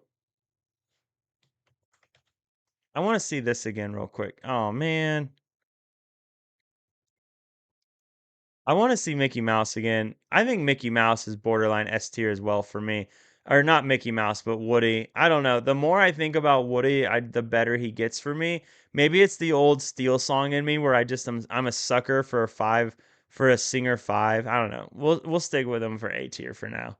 So see, Seth, you're all right. That's all I needed, Seth. We'll go borderline. We'll go borderline Woody. He just gets better and better. I mean, he I think he's really good. I want to pull him up again real quick. We're going to go a little bit backwards for a second because I want to read. Yeah, it's whenever he quests you draw a card. Then you may play a character with cost 2 or less for free. I So you what you can't yeah, like Bearded Cat said, you can play Shift Woody on turn 3. Turn 4 you play Woody to search for a card. Then Woody quests, you draw a card, and even if you don't have another 2 drop, your Woody searched for one and you play it for 2. I mean, yeah. Yeah, I this Woody's so good. Mickey Mouse is so good. They're S tier for me. Um this Woody, the fact that he draws you cards when he quests, this is what every this is what every this is okay. This is what every tribal deck needs, and this is what every tribal deck has been missing. The tribal decks don't have that thing that says this is this is really good for your deck, right? Like, so what's happening here is Woody can still work in anything that's not a toy deck, and it will work fine because you have this draw ability. But what makes it so good is he draws he's playing the cards that are the toys that cost two or less, and he's giving your toy characters +2. So, like, this is what every tribal deck has needed, and no tribal decks have gotten. Like, Dalmatians didn't. It's like a commander deck in Magic the Gathering, right? Like, commander has their commander. Toys, their commander is Woody. Like, this card is it's just good. But it dies to Sisu. Okay, but who in the devil is running baby Sisu? Okay? Who's running baby Sisu? Now there is the new brawl that we will look at later. So um yeah, so yeah. Anyways, we went backwards, but I had to talk about I had to talk about Woody again because I don't know whenever this character quest draw a card, I think I just missed that part. Like he legitimately has three effects while still questing for two. I so good. He I I I'm going S tier. I'm going S tier. All right, I'm doing it. So you guys can agree or disagree. That's fine. But you know what? Bearded Cat agrees with me. So, but yes, I'm very excited for Set Champs Woody, and I'm glad to hear it. So, I'm glad to hear others are as well. I don't. We talked. We got a few more people in here. Seth's here now. Bearded, you're a big fan of Set Champs Woody, so I'll talk about it again real quick, just for the humor part of it. Any person that comes in here and says Set Champs Woody was such a wasted card because it's a legendary, go to bed. Okay, it's too late. It's 11:30 if you're on the East Coast, or early if you're in Europe. It's time for you to just go to bed. Go back to bed because I don't care. Like it was so perfect to make the Set Champs card a playable amazing card that also works with the set, right? That also works with the set. God forbid there's already a legendary for it, and it makes your legendary cost $5 or $10. It's gonna be fine, okay? If you're really upset about it, maybe TCGs where you will net lose money isn't the hobby for you, okay? Like it is what it is. I said it. That's my 2 cents. So there you go, Seth. There's what we kind of went on earlier. So but let's let's move on from there and get back to the actual reveals. I'm gonna get canceled for telling people the. I want to see something really quick. I want to see if we can make this a little bit prettier to look at. And then we're gonna make a color, and then we can make it yellow, purple. I want to make it pop a little more. There we go. There we go. Now it pops more. Do we feel fancy? Is that better or worse? Oh my God, it's all blurry now. What happened? Okay. Is that better or worse? Okay, metamorphosis. Shift a character from your discard for free. So 3 cost uninkable. Uh, I've been seeing a lot of weird stuff about this card on like Twitter where people are like, I'm gonna break this card and I'm gonna do so many broken things with this card. Um uh it's weird to me. I mean, shift a character from your discard for free. I mean, there's the Woody, right? And again, I haven't been super on top of the reveals this set. So I don't fully know what reveals we've gotten. Let me change screens. So if we look at shift cards that we currently have, Lilo's a good shift. Pocahontas could really mess some people up, actually. Not letting them challenge Stitch is a good shift.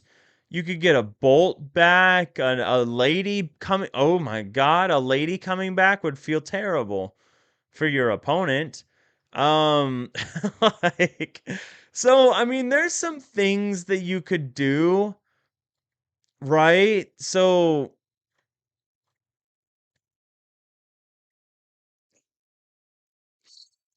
and then you're running that uninkable card, and that's it. The thing about uninkable cards is they better be good. Like they better have a very, very specific reason to be in your deck, and they better do something. And why? Like, and yes, this does something. Like that's a 3 cost uninkable that only sometimes does something. And that's if your shift character got put into the discard, right? So that can be kind of annoying. And that's what really worries me about the card is the fact that this is an uninkable card that is going to it requires other things to make it work. Um, and how difficult is it to get a it into your discard?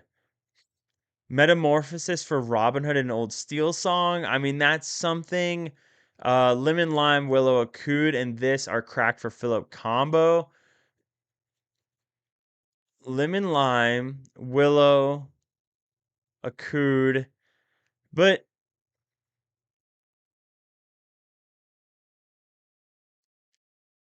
so the Philip combo, you'd still have to have the baby Philip down. So one of the things that makes like Circle of Life Dog so good is you don't have to have the baby Philip. You can just Circle of Life the Philip from your discard. This though requires the baby shift Philip. It requires the baby to be down. Now, if this just said play a shift character for free from your discard, that might make it a little bit different. But now you're really required to have that baby shift. And that's a lot because most likely your shift target is also in the discard, which means you only have 3 more in your deck. Kind of. Like if you're running Woody, maybe you're running the 1 drop and the 4 drop. So and that's true. Like Bobby does put them there, but again, to make it work, you're also. Hmm, I'll go with B tier. I'll go with B tier because I feel like I'm the only one here not seeing the the potential with it. I think it's a C tier card, and I just think it's a little it requires a little too many things to go your direction. You've got to have the baby target. You've got to have you've got to run the uninkable. So now it's a combo card though, and where there's a will, there's a player that wants to run a combo deck, and maybe that's what this is going to do, and it's going to make those combo decks possible. So, all right, we'll leave it at that. Moving on, next one. Next card is whatever this thing is. Safety rope. We've got an item. Okay. We've got an item here. So it is a 2 cost uninkable item. When you play this item, you may put a character card from your discard on top of your deck. At this end of your turn, you may banish this item to draw a card. Okay. So you get a card back. Essentially, you can play it and draw that card in the same turn. So there's that. Or you can just hold on to it to play it later on. It is uninkable, which is really annoying. It's kind of like a cauldron that costs 2 but also draws a card. But cauldron is letting you play do it multiple times, and it also plays the card instead of just adding it to your hand. Um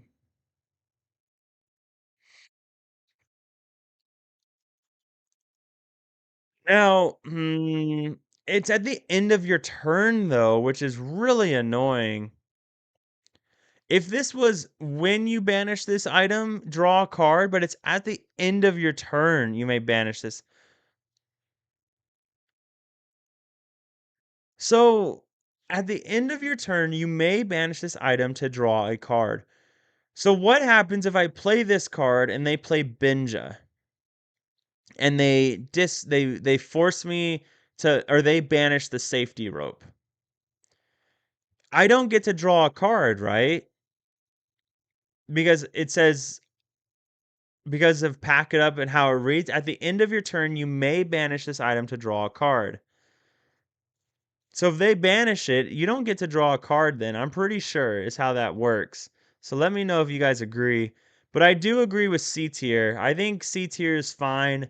There's some cute things you could do with it, with that gazelle type effect where you get to like take a card and put it on top of your deck and then, but it's rough. D, we never see her again. Yeah. And maybe it is a D tier. So it is uninkable as well. So that might make it rough. I think about Gazelle or Giselle, and I love Giselle. There's a lot of people who think Giselle's really bad, and I think it's because they haven't been playing her to realize what she's possible to do. What's up, Oz? How you doing, man? 2 cost on ink that takes a turn to draw a card feels bad. Yeah, it. One thing we have. I'm gonna leave it in C tier. I'll leave it in C tier. Red got a lot of work from your discard stuff this set. So anything that's going to help it do that, maybe it has possibilities, right? So, but we're moving on to Andy's room, and Andy's room is really exciting to me.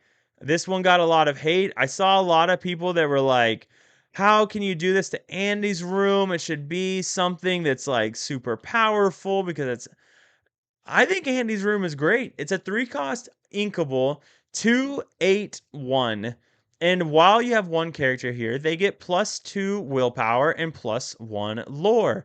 So, I mean, that's gonna be a beefy character here. So we Jack quests for 4. Yeah, exactly. We already talked about how Jack is any character with 4 or more willpower. So you could play this on 3, move Jack here. Jack becomes a 0/5 that quests for 4 on turn 3. Oh my Jesus. And if you played a Daisy on turn 1, Daisy quests for 2, then you played Jack. So Daisy turn 1 does nothing, turn 2 quests for 2, and you play a Jack. Turn 3 you move Jack here. Well, you can't move Jack till turn 4. Okay, I'll slow down. You can't move Jack until turn 4 because it requires 2. But the fact that you can, right? You can move Woody here. I mean, Woody becomes a 1/7/3. It's still 8 willpower that quests for 1 or gains 1 lore. Yeah, yep, exactly, Omni. Turn 4. I wanted to eat my phone seeing this. All right, Seth. So not a fan. Not a fan. Maybe I've been playing too much Raging Draw this set. So when I saw an 8 health location, I just get really excited.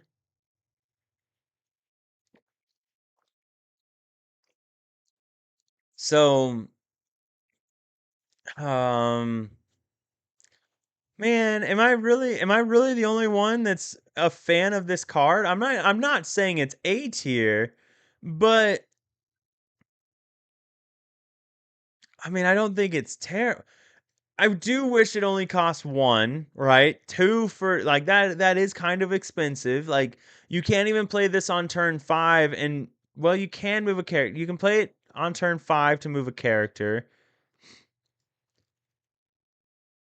But like you can't play it on turn 4 to move Woody there. So that feels slow. I'm going to go B tier. All right. I'm going to go B tier. I could be wrong. I could be wrong. Again, I've been wrong before, and that's okay. We'll stick with it. We'll go with B tier because I'm just excited for Andy's room, and I want it to be good, and I'm a big fan of location decks. So Ohana meets my Ohana. Ohana meat for my deck. Yes, sir. Nakoma 4/8 quest for 2, baby. That's the other thing. The fact that it gives +1 lore makes that really exciting for me. There are racers who move for free, I think, in the color in red. Are there? Or is it just the location lets them move for free?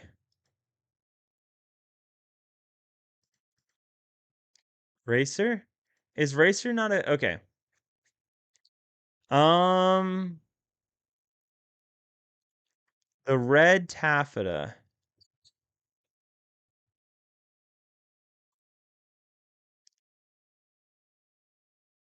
Let's see. Once per turn. When this character moves to a location, gain 2 lore. Yeah, so I don't think there's any that move for free.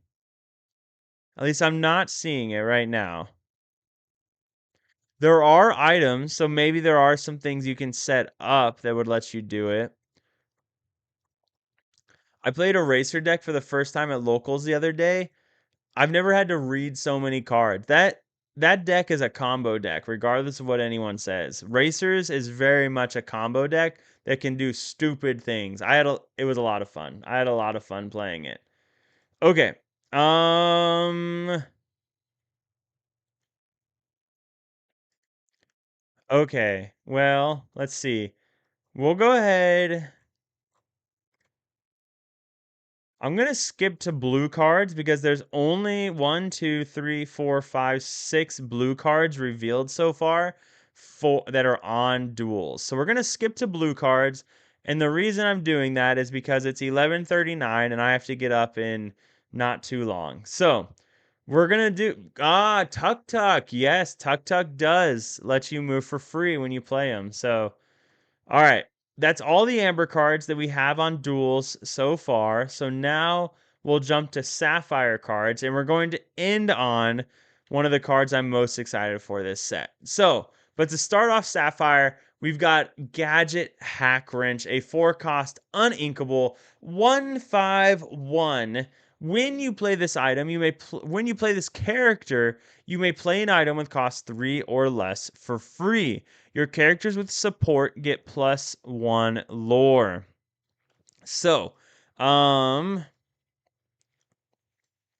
what do we think? Okay, let me grab it. Okay, 1/5/1, 4 cost uninkable. You may play an item with cost 3 or less for free. Are there any items left we care about playing for free that cost 3 or less? I know there's a new item that's kind of like Lucky Dime, I think. Like you gain lore for something, but I don't see it here on duels yet. So I don't. I don't know. So for me, I don't know. I have to put Gadget in B tier. So and the reason being is she has a lot going on for her that I don't know what items she could be played with that cost 3 or less for free that we really care about, but there's something and anytime you're playing cards for free, it just makes the card better. Like cheating things out is just good. Like you see free, someone's going to break it. That's generally what just happens. And then your character's support get +1. We've been seeing a lot of support. So maybe you run this in blue yellow with the Augustin Madrigal, and Augustin is now a 3/6 with support that quests for 2. That's pretty good as well. So this would go great with Alice support deck. True. More maybe an Infinity deck. Yes, I could see that as well. If there's things you want to cheat out in Infinity decks. At first, I thought it was a bad blueprint, John, but the new mass support item, new dime makes. Okay, so there is some kind of dime thing. Okay. Oh, Webby's Diary in a boost deck. That's very true. Um. New dime, Omni. Yeah, so there's a new card that's kind of like Dime, but I don't think we're gonna look at it today. Um, because I don't think it's on duels, and I think it was revealed a while ago. And I don't remember exactly what it does or how it does it or why it does it.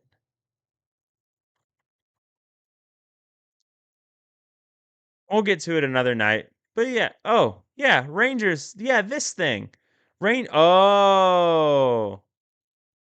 Rangers playing. Yeah, yeah, yeah, yeah, yeah. So your characters gain supports a 3 cost inkable. Your characters gain support. Chosen character with 10 attack or more gets +3 this turn. So people are calling it the new dime, the new lucky dime. So, okay. Yeah, so that's okay. So Gadget being able to play the Rangers playing for free is pretty good.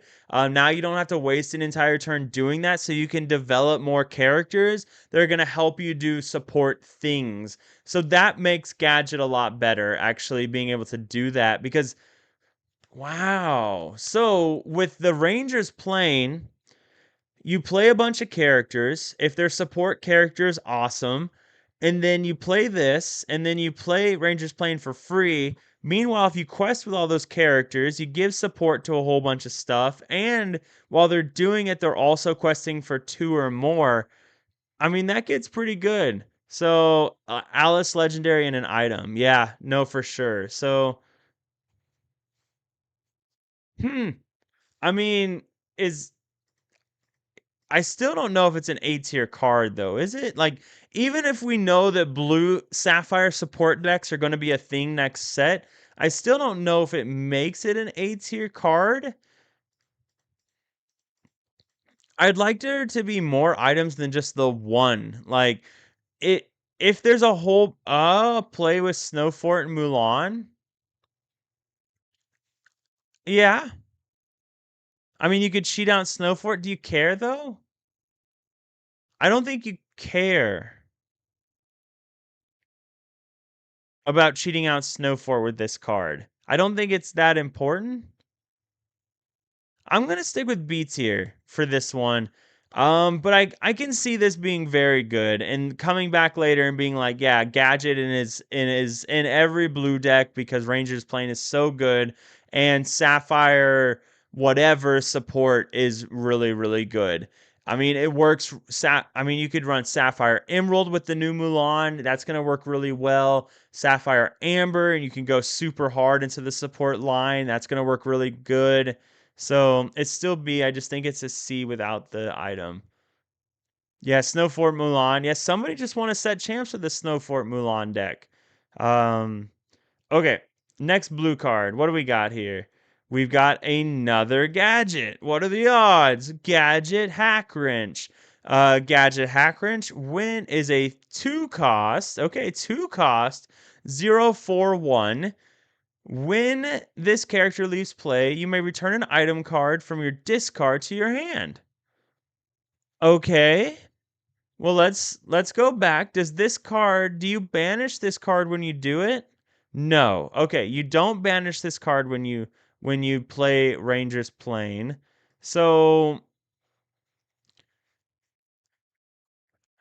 so this is kind of just item just like protection in case it gets banished is what this is. I don't think we care, do we? I mean, if Popsicle was a thing, yeah, it gets back Popsicle, exactly. If Popsicle was a thing, you care a little bit more, but where Popsicle's not a thing, I don't think you care about getting an item back. Because have you banished any at this point? I'm going with C tier for now for this gadget. Um I just don't think you've banished anything yet. What's that one card? What's that steel item that does 2 damage? What is that one called? Um, this one, Robot Queen. Whenever you play a character, you may deal or you may pay 1 and banish this item to deal 2 damage to chosen character. So you could get back Robot Queen after you blow something up with that. Get back Ingenious Device. So those are cards you could get back after banishing something. So I'm gonna go with C tier for now.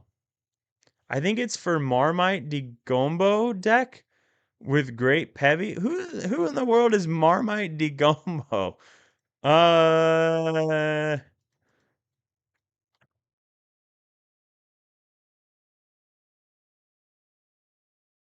I don't know.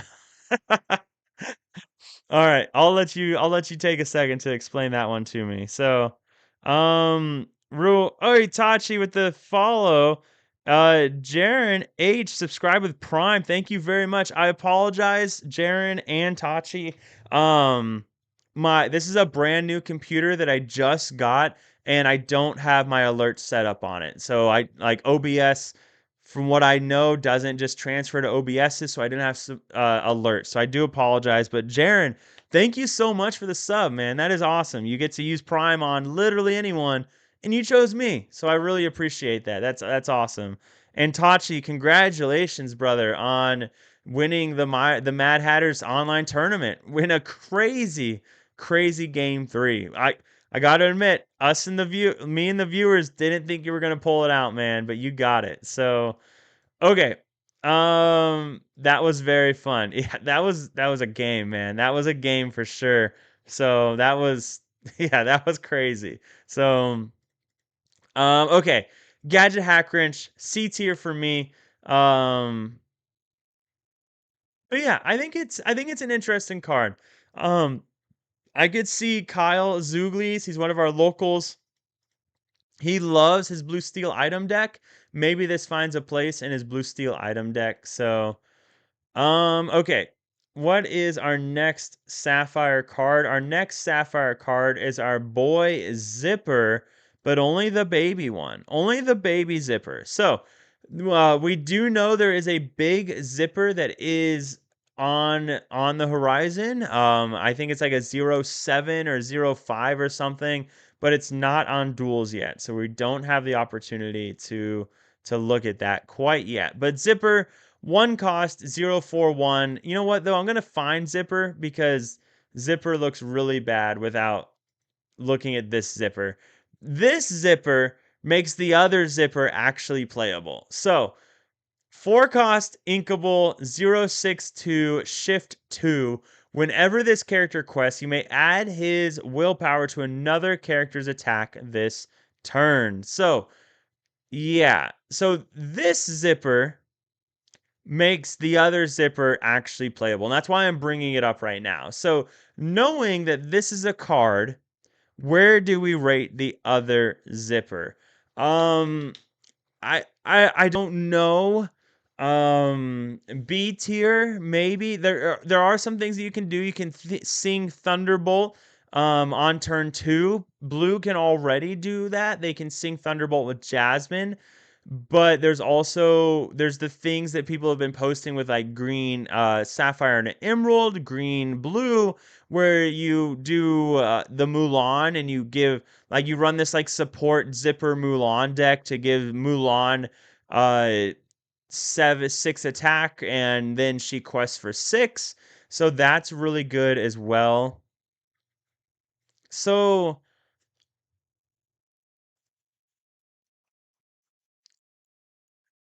ah, I think it's I mean, whenever this character quests, you may add his willpower to another character's attack this turn, and he quests for 2 is just really good. Like, I think this card, the fact that he quests for 2 just makes it so much better. It almost it almost feels like you're playing a location that's just going to be really annoying and questing for a lot. And then it lets your other characters trade also. I'm not the biggest fan of cards that like have 0 tradability back. So, but at the same time, so isn't there a new card that makes cards strength equal to their willpower? I'm not sure yet. Zipper is cracked. Blue Steel sings Zeus on 2. Yeah. Uh, I don't know. What do you guys think for this one?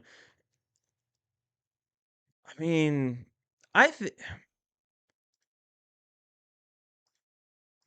I think the zippers are A tier. Like A tier, both of them, right? Together.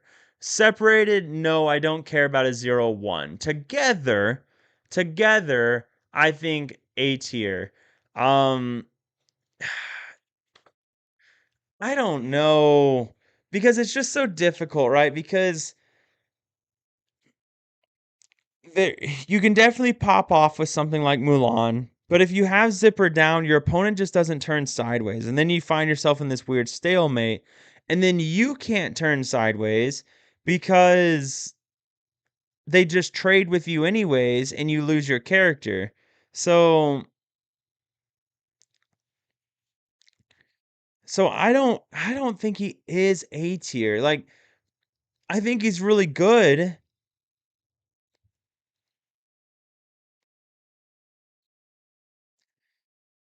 I mean, questing for 2 on turn 2. His ability doesn't matter. You just like being able to quest for 2 on 2. And then he just gets eaten by Calhoun and Rafiki. Like that's the problem, right? So because everything trades with him. So you play this card and you lose so much tempo by playing this card. Now, maybe you just don't care about the tempo. I don't know. Am I mm, I think they're really bad, but I feel like if I place them where I want to place them on this, I'm gonna get roasted. And like like I think Zipper I'm not feeling super high about Zipper, but I don't know because he whenever this character quests, you may add his willpower to another chosen character's attack this turn. So I mean, him by himself. Like, let's say you play Legendary Alice. Him by himself is almost doing everything for Legendary Alice. I mean, if you play that plane, Ranger's plane, look how easy it's going to be to give a character plus 10 or more this turn, right? So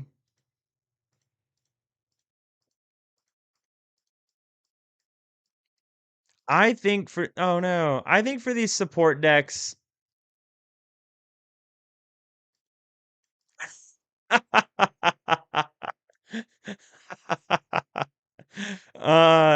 Luckily, we're not going to see the key to shift tonight. So it is not on duels yet. So it's not going to come up tonight.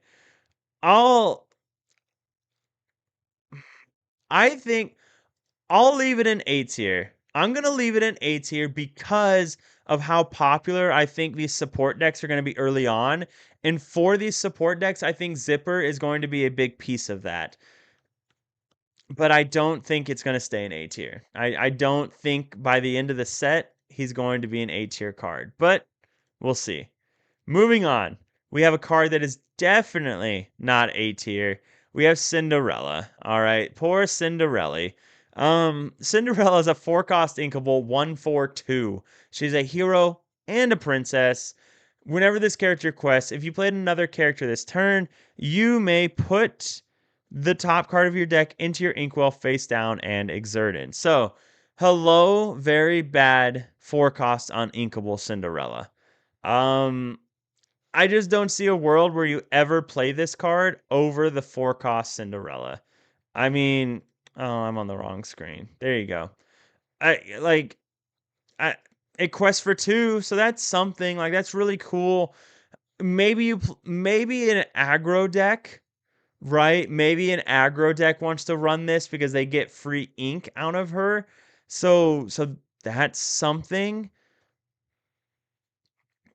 But she never re I just the only way you run her is if you're in an aggro deck. And an aggro deck has to get to 4 ink anyways, which is not super common for an aggro deck to get to. So I'm not feeling good about this. I'm feeling D tier for this card. But let me know if you guys agree while I make this a little bit more pretty. All right. How do we feel? Um should have been a 3 cost at most Cindy, but takes a turn, meh. Yeah, like I said, I think the only way this sees play is I think the only way that this sees play is if you make it a in an aggro deck. Sorry. I'm actively editing things and making it work. Okay. But yeah, D tier. So prize list, I'm a stamp card. Yeah. D tier, but the art is gorgeous, yeah. So she's basically a 4 cost Kita. Yes. She's a bad 4 cost Kita. Because at least 4 cost Kita has ward. So she has that going for her. And she trades with most things, being a 3/3. So but yeah, poor Cinderella. They even have the mice. I didn't notice the mice were also in the picture. So, all right. Next Sapphire card. She could shift to Big Cindy. That's optimistic. So, all right. Our next Sapphire card is Shepherd's Journal. Shepherd's Journal is a 2 cost uninkable. When you play this item, you may look at the top card of your deck, put it on either the top or put it on either the top of your deck or into your discard. Banish this item, return another item card from your discard to your hand. Is this a D tier card? Is this also a D tier card? I mean, it's going to need items to be really good, right? But I'm sure there's something better I can play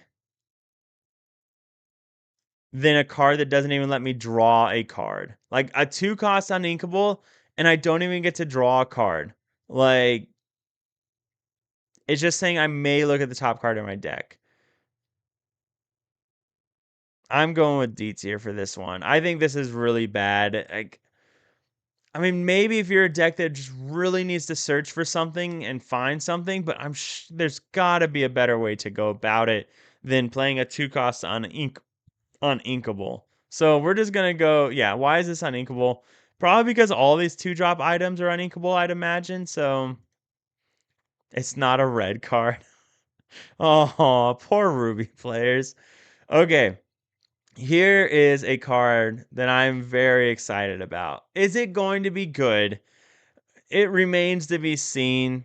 We'll see.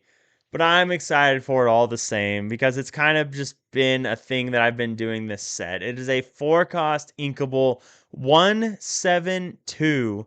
Whenever a character quests while here, you may remove up to 2 damage from them. Then you may remove up to 2 damage from this location. So I don't even care about all the text. Now, all the text is very nice because it means that this card could live for a really long time, right? But I'm just really excited about the I love Raging Storm. Like I think part of it's and the crazy part is I never played red purple pre-rotation. I didn't like Be Prepared. I didn't care for it at all. I wasn't a fan of it. I didn't like red purple. I didn't like the play style.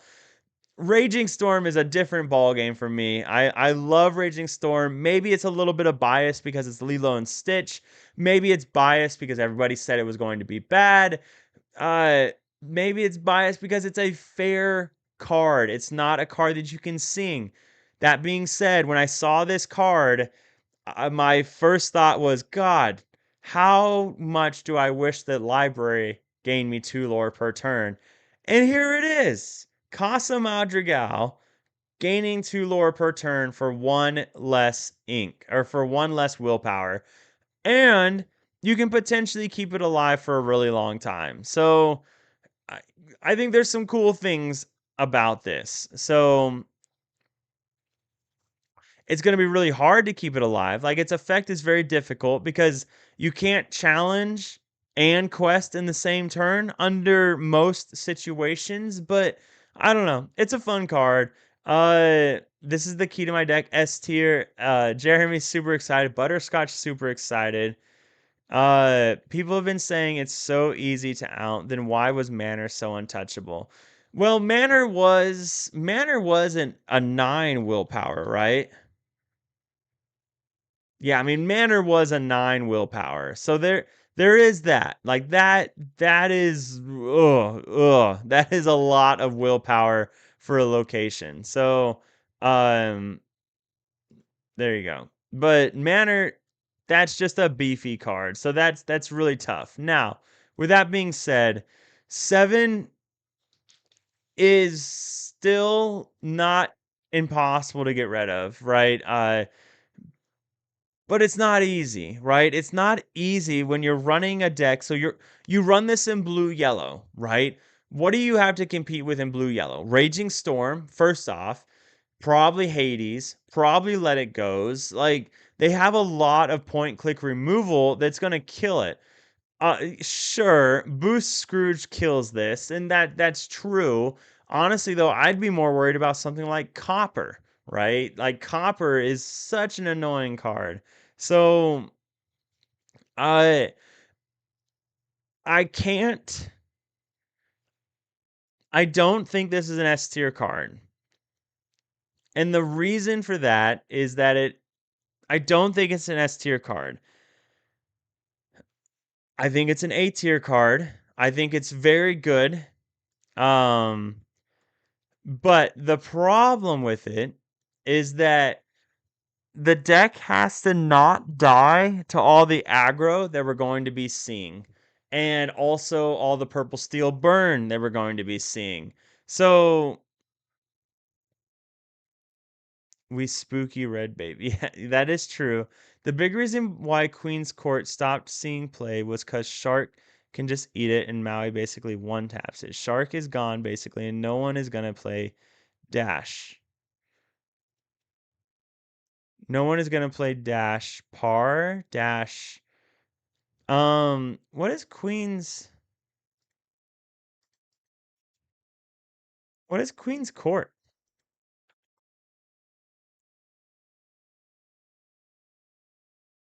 What is Queen's Court?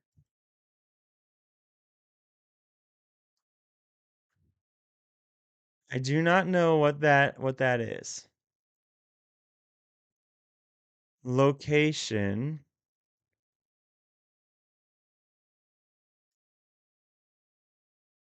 Queen's Court Library. Queen's Castle. I forgot about that card.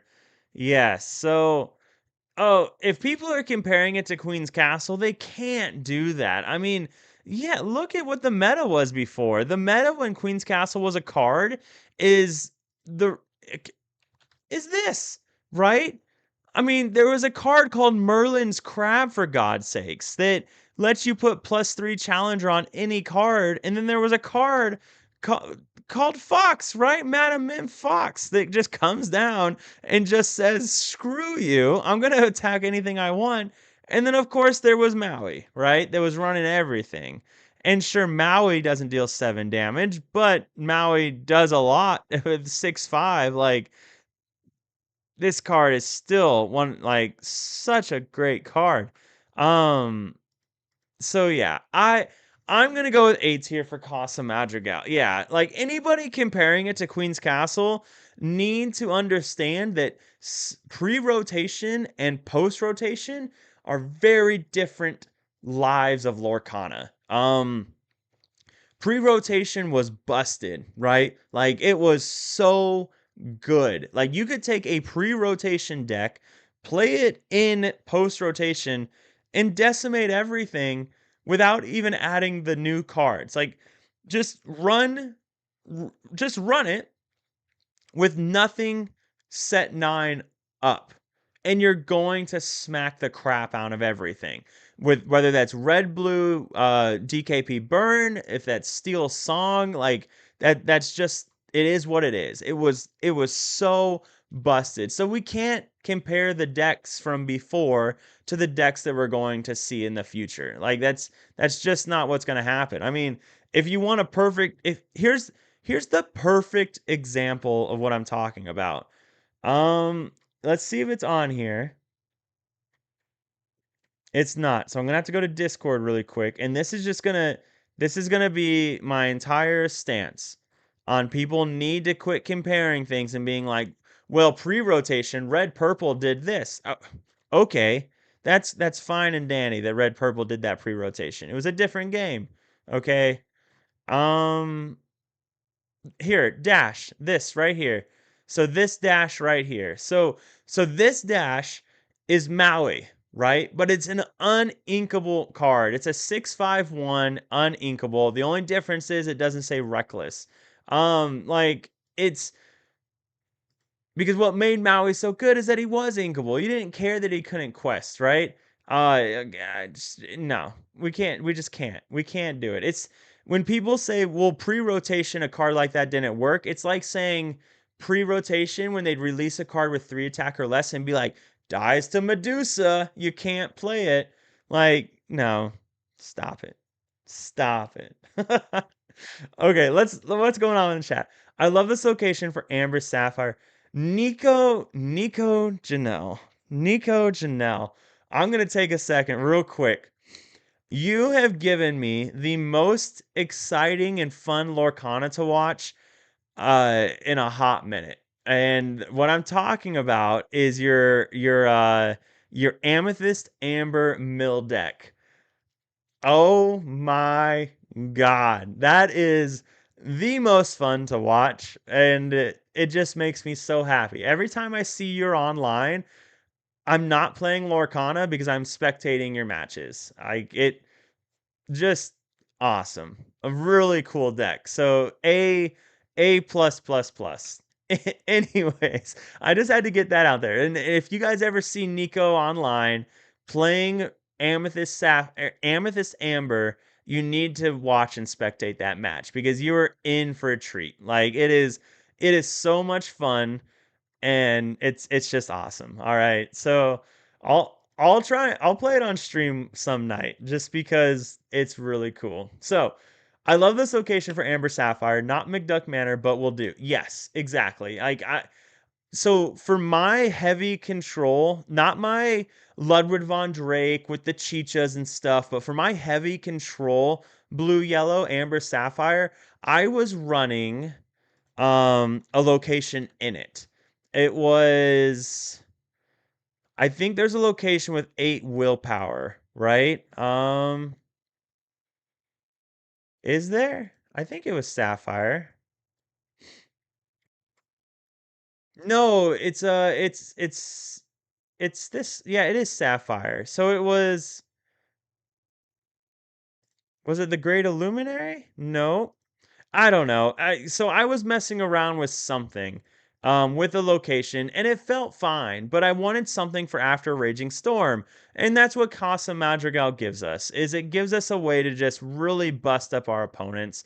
And the reason I'm not putting this in S tier is because you can't run this card until the deck finds a way to routinely be able to answer the aggro decks and the burn decks that are coming. Is there a way to do it? Yes, I definitely believe there is where this you can make a very very strong deck. I just think it's going to be built a little bit differently or maybe you just continue to rely on Spooky Sight and that's going to be perfectly fine as well. So if Queen's Court was in the meta, oh my god, we yeah, exactly. So if Maui, if he was balanced, yeah, exactly. It's Maui if he was balanced, exactly. Talking about Dash. So, thanks for the comments. Yeah, my pleasure. So, that mill deck is a blurple killer. I'm 12-0 against with the blue, but it sucks against everything else not blue. Yeah, I could imagine. Like I watch you play it, and I'm just like, oh, I don't know what this deck would do against something like dogs. Like, but my God, it looks fun. So, maybe it was Tiana. Maybe it was Tiana's Palace. Yep, it was Tiana's Palace, I think. So, I just wanted a high cost card that had a lot of willpower. So I didn't care about the effect or anything. So, but yeah, A tier for me. S tier if the deck can find a good way to deal with Amethyst Steel Burn and the aggro decks. And I'm not saying that when I say good, I mean a way to routinely be able to deal with them. Not, God, I hope they mid roll and I find all the pieces that I need to find. Because that's generally how it feels playing blue yellow if you're playing the 2-4-6 route. And that's just not it's not routine. I'll just say routine. So but yeah, so that's what we're gonna look at tonight. Okay, we started the night off with the Mad Hatters tournament. Again, for anyone that wasn't here, we concluded the Mad Hatters online tournament. It was a 65-person event that lasted quite a bit, but we had the finals tonight. It was Tachi on Red Purple versus Royce on Dogs, and Tachi was able to take it in a crazy best of three. That was really exciting. So I'm going to start getting everything ready for the Into the Unknown event. And we're going to do another online tournament for the Into the Unknown event where the winner is going to get that the Mad Hatters playmat that's going to say champion across the top. So yeah, keep an eye out for that. I'll be posting on socials and everything, and you can join it by joining the Discord. It's free, of course. It's just a way to get people extra games. So having blue yellow is my main deck. Indeed, you have to dodge during a tournament to do very well. Some matchups are just atrocious. Exactly. I mean that's any non S tier deck this set, right? Where you're just playing the matchup lottery. So that's what we need to look at next set is if there's a way that maybe we can get away from the matchup lottery and get some routine in there. Get it to be able to take on aggro a little bit better. And maybe that's trying to find a blue yellow deck that can afford to cut the 2-4-6 line and instead get some cards that can challenge early like turns 1, 2 and 3 and then you abuse the Nikita shift card maybe. Maybe that's something. I don't know, but where there's a will there's a way. Um, yeah, Jaren. So the reason the stream is titled this way is because we did a so every set, this was the second set we did it, but every set going forward, we do an online tournament in the Mad Hatters Discord. And the way it works is I will make an announcement to sign up, and then you can sign up, and then every 3 days you'll get a new opponent, and it's based off of Swiss. This one was 6 rounds and then top 16 cut. But you'll get a new opponent every 3 days, and then you just need to reach out to your opponent to schedule your game.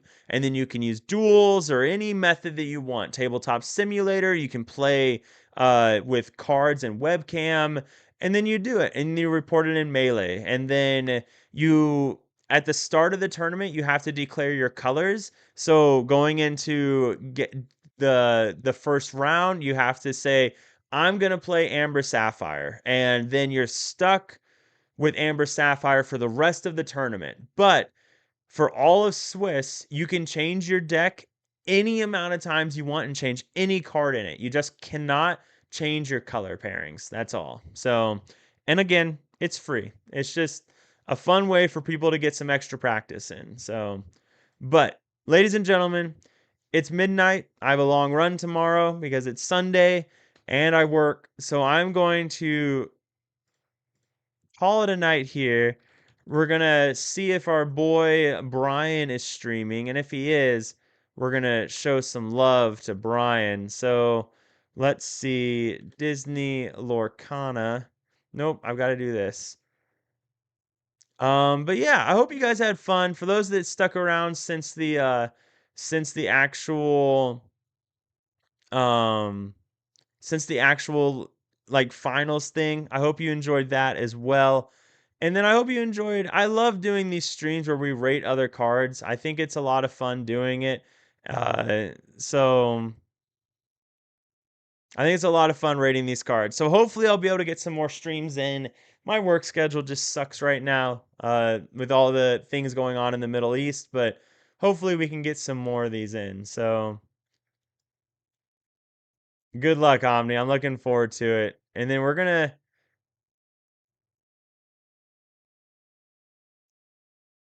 go ahead and raid this one. I don't know if it's English though, so we'll see. So, uh, yeah, good luck to everybody on their set champs tomorrow. I will not be at a set champs, of course. I will be. Um, they're not in English. All right, we'll raid Wonderland. So, but yeah, good luck on set champs tomorrow. Remember, join the Discord if you want, and then if you do well, let us know. All right, there's a thread called Set Champs Bragging Zone. But Jeremy, you take care as well, man. Let's show some love to Wonderland here. And yeah, until next time, guys. Remember, stay happy and healthy. Right? That's what it's all about. In the end, we're just trying to be happy. We're just trying to be healthy. All right. So, but especially happy. All right, guys. I'll see you around. Hopefully, we'll start streaming again more often. Love y'all. Good night. Then Fungus is just like, okay, I'll play a few things, then I